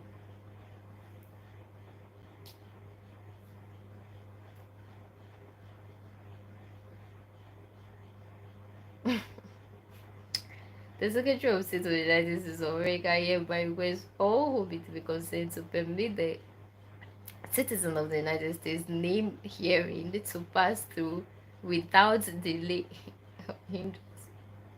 Anyway, and when they need help, we should help them. Is it by force? It's not by force. Where did you see it? In your passports? Where did you see it?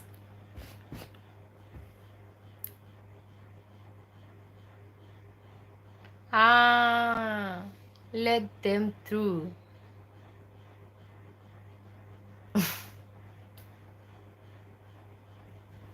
I should go same for Ghana. Ghana, I don't want to laugh. Oh. Ghana's own will tell you that if you find this passport, it belongs to Ghana government. I think, I think I've read it, but I don't know. I know that's most of the time that's what they write on their passports. That if you find it belongs to Ghana. Anyway,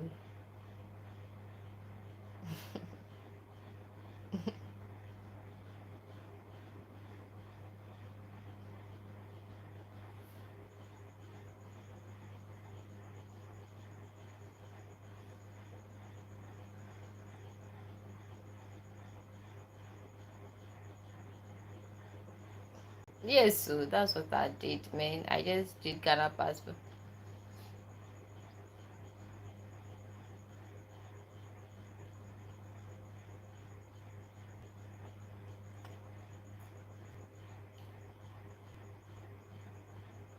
Passports, make sure.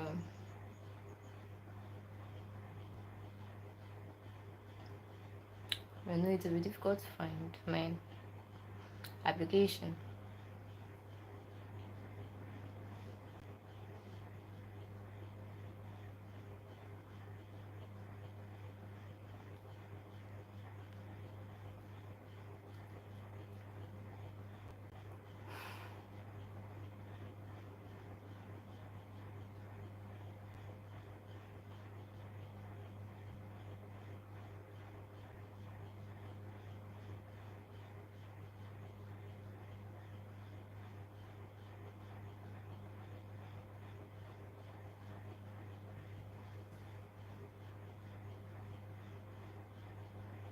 Ministry of Foreign Affairs and Integration and Regional Integration.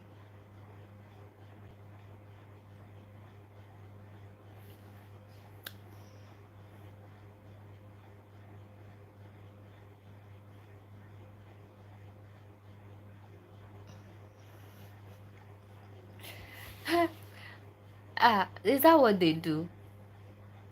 But what is wrong with Ghana? When new government comes, each time they change the passports. I don't know if that's what they do. Ah, yes, because before it was 5 years. It was 5 years, and they now change it to 10 years also. Before it was 10 years, they changed it to 5 years, and they now change it to 10 years again. Ridiculous.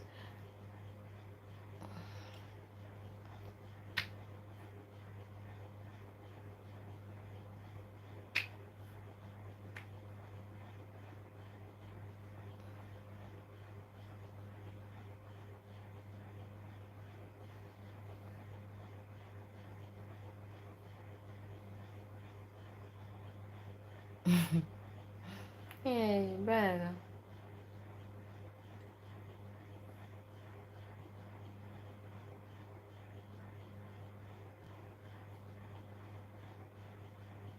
I couldn't find it though.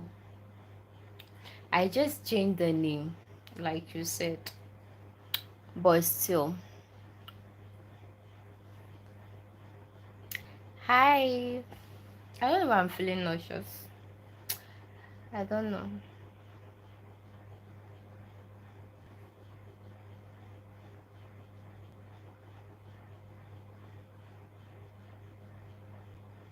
By this time, feeling nauseous. I don't.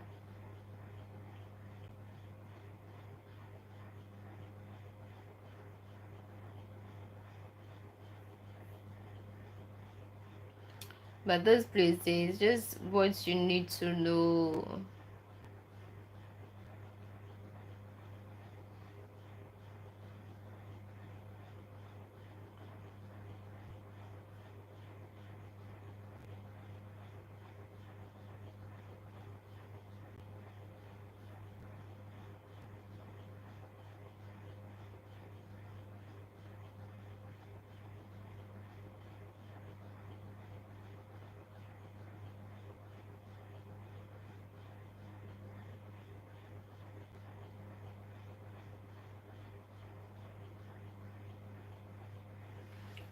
Okay.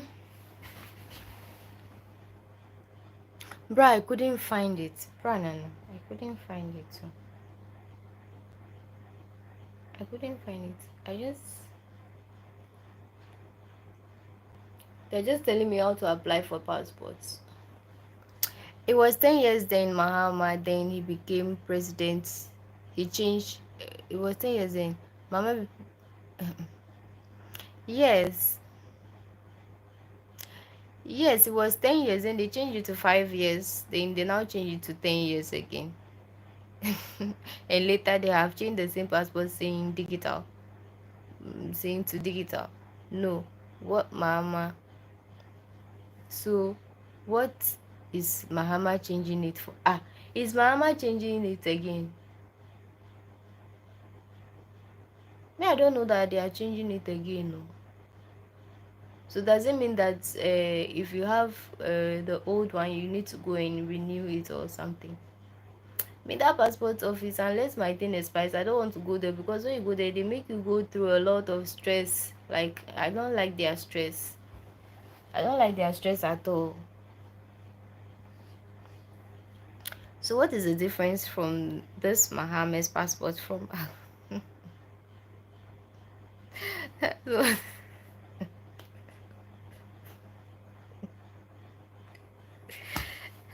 I, I don't know for them. Oh. Abitibu. Oh, YouTube doesn't have that feature. If I want to do the live, I have to initiate it that way, that someone is coming to join my live before I can allow someone, or else I use that thing. Oh, I forgot the name. Streaming something something. I use a streaming app before I can allow someone to join the live. Mine is the recent one when Akufo-Addo was still president. That was when I did it. I did it in, is it 2021 or so? Can I even remember? Yeah, it was in 2021 that I did it. They are just playing with the minds of the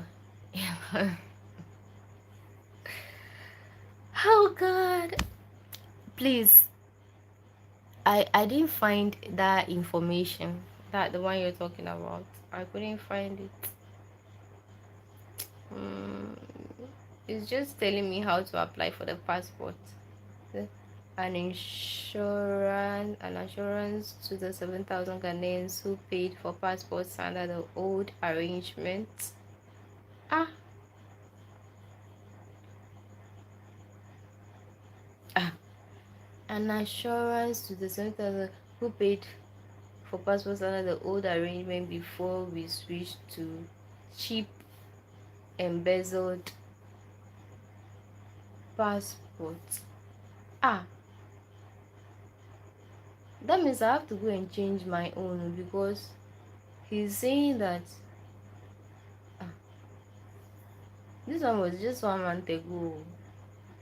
I have to go and research this thing well and know what they are talking about, because me, I don't want to take that thing going in now. They will now tell me that my passport is not valid, because me, I want to even go to Nigeria right now. All applicants must be presented. All applicants are presented personally by the applicants under age 18 of under 18 years of age may be accompanied by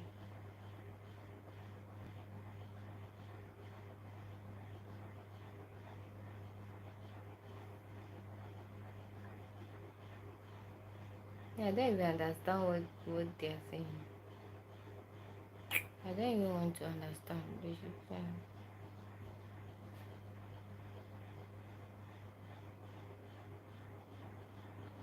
Please read the entitlements to a Ghanaian passport carefully, applicants.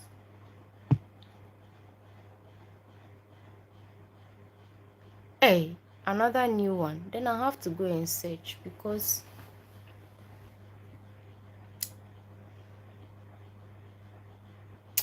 yeah, I don't listen to news like that though.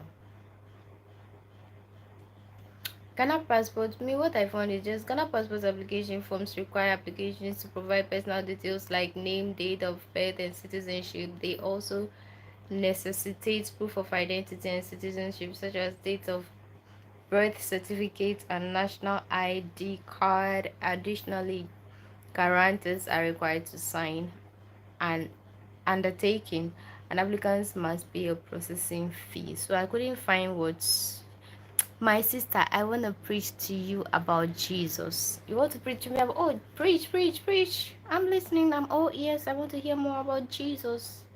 I don't mind. You can preach. You can preach. You can preach.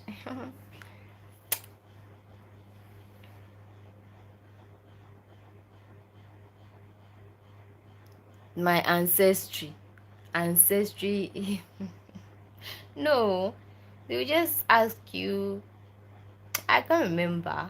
They just ask you about your name, your parents' name, and all that. Then you fill your parents' name and your name, your surname, then some other stuff. But they asked me about ancestry. But I don't want to go through that passport thing, because when you want to do that, they stress you a lot. They stress the hell out of you when you want to register for passport. When you do it, it will take you a long period of time before you even get hold of your passport. So grandparents, can I remember? I don't know. I'm not sure. I can't remember. I can't remember they asked for my grandparents. But it could be there. I think they asked for some maiden names or something. But it was a long this thing that you have to fill in your demographics. So I can't remember everything. I can't remember everything.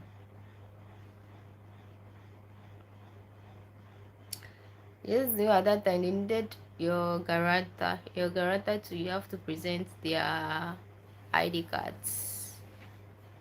That one I remember very well. So it was my boss's ID card that I used. It was my boss that signed and guaranteed for me.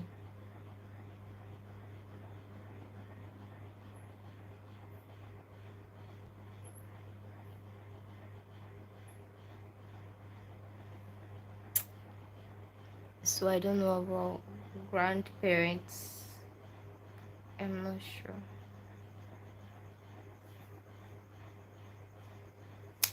Hey, some. Do you know as Jesus Christ is the way, the truth, and the life? Jesus Christ is the same yesterday, today, and forever. Of course, I know all that. Hmm? That thing we were taught. I mean, we were taught the whole Bible in Sunday school. We were pioneers of our church in the village. So like, we were pioneering all the Bible verses, even festivals. Like we organized when we were the whole Bible. So I know these things with Charlie, even in our native language. So you know the Bible in your native language, and you know it in English as well. You understand? And when we go to school, our school like this, our headmaster, the owner of the school, is a pastor. So as for Bible and everything, they were singing it in our head like something. So I know, I've heard it several times. Jesus is the way, the truth, and the life. He's the same yesterday, today, and forever. Yeah.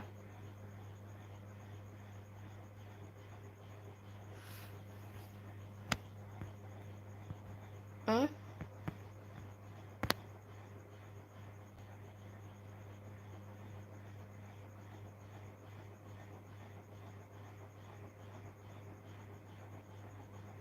I don't know. I don't know about that. I don't know what they are doing. Maybe, maybe sometimes, maybe the things that I say. But I don't say anything harsh. I don't go against their rules. I make sure I'm within the guidelines.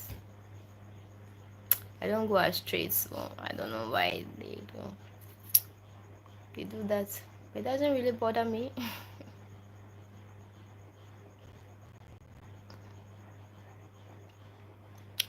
It doesn't really bother me. Bother me. Bother me.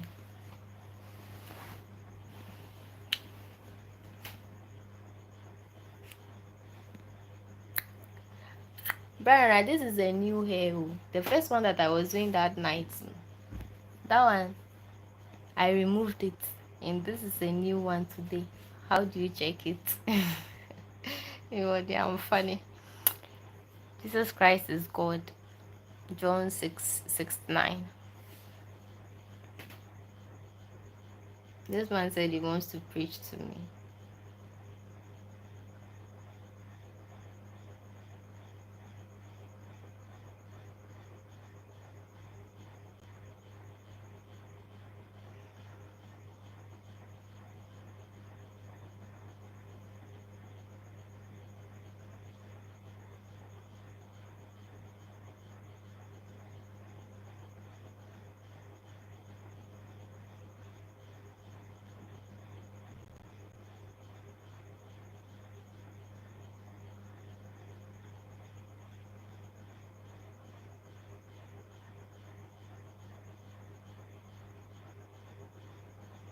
You didn't say that he is God, though. They said you are the Holy One of God. That is what the verse says. It says, Simon Peter speaks on behalf of the 12 apostles and stating that we have believed and come to know that you are the Holy One of God. But in that particular verse that you have written there, it is said in nowhere that Jesus Christ is God.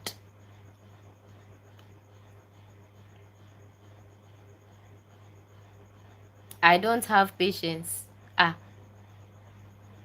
what did I do? When you say you wanted to preach, I said come and preach. Now you are telling me that I don't have patience. Man, seriously, I don't really have patience for some things. Seriously. But I didn't show you impatience right now. Like I'm very impatient, but I didn't even show you an iota of it here right now for you to start saying that. When it comes to impatience, I'm the one that doesn't have patience at all, at all. I don't even have one, but I'm trying. Okay.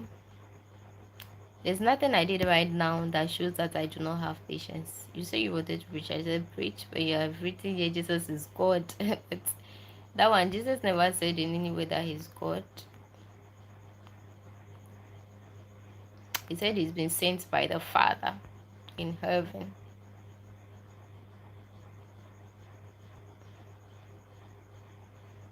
And this one is Peter saying to them that they have now known that he's the Holy One, the Holy Person from God. He didn't say that he's God. So, yeah. Brother and I could 3 o'clock. Okay, everybody, thanks to you for joining my channel. Hey, it's been 3 hours. Oh my goodness.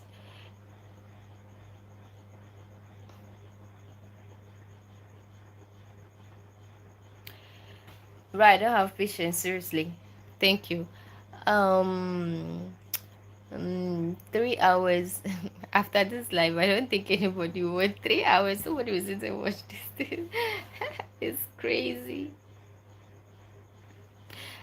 Please, I need one person to subscribe to my channel. Only one subscribe. Only one person. One person like the video and subscribe. I need one subscribe. One.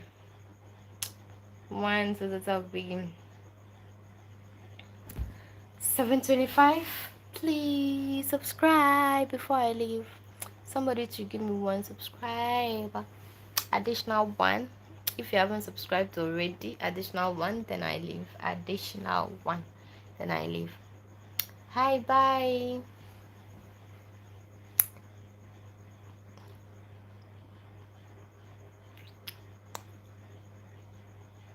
Have a nice time too. Thanks for coming to check upon me. Thank you so much. Thank you so much. Please, if you're joining, please like the video and also check on my channel. If you like what you see, you subscribe to my channel. I need just one more subscribership, then I say bye for now. So please do me that favor by checking on my channel and subscribing. If you seriously do like what you're seeing right now, then you can check on my channel and do me that favor, please.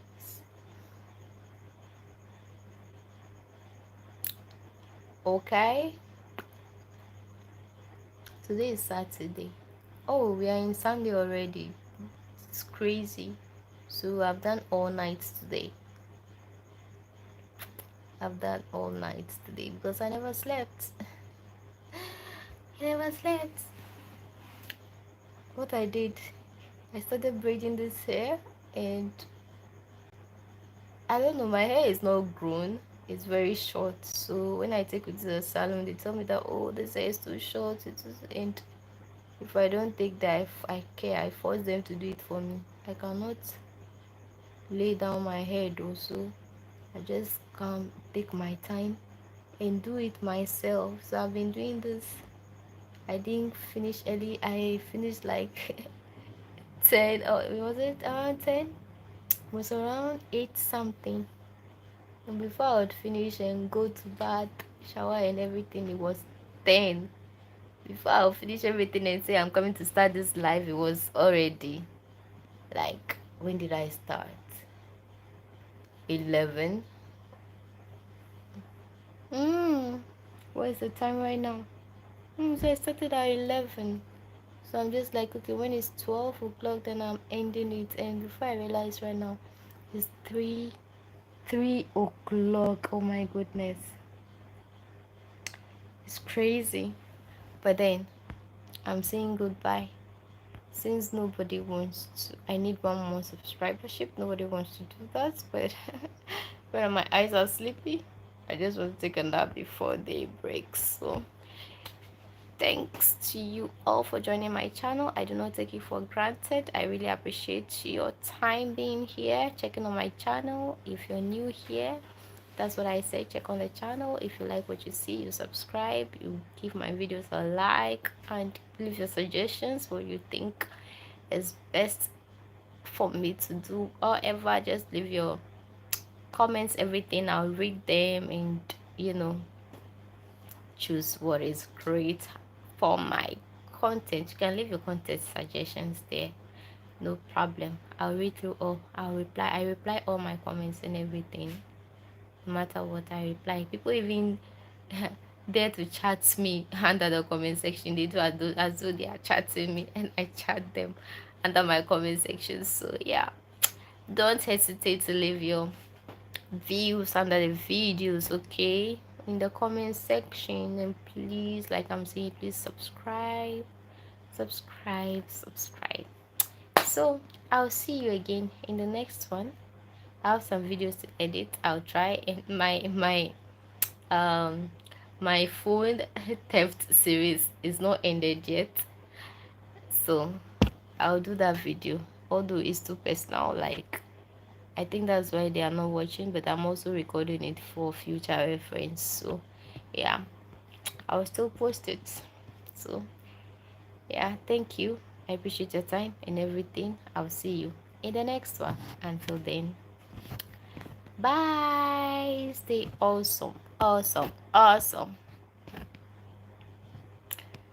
Ooh, this is so cool.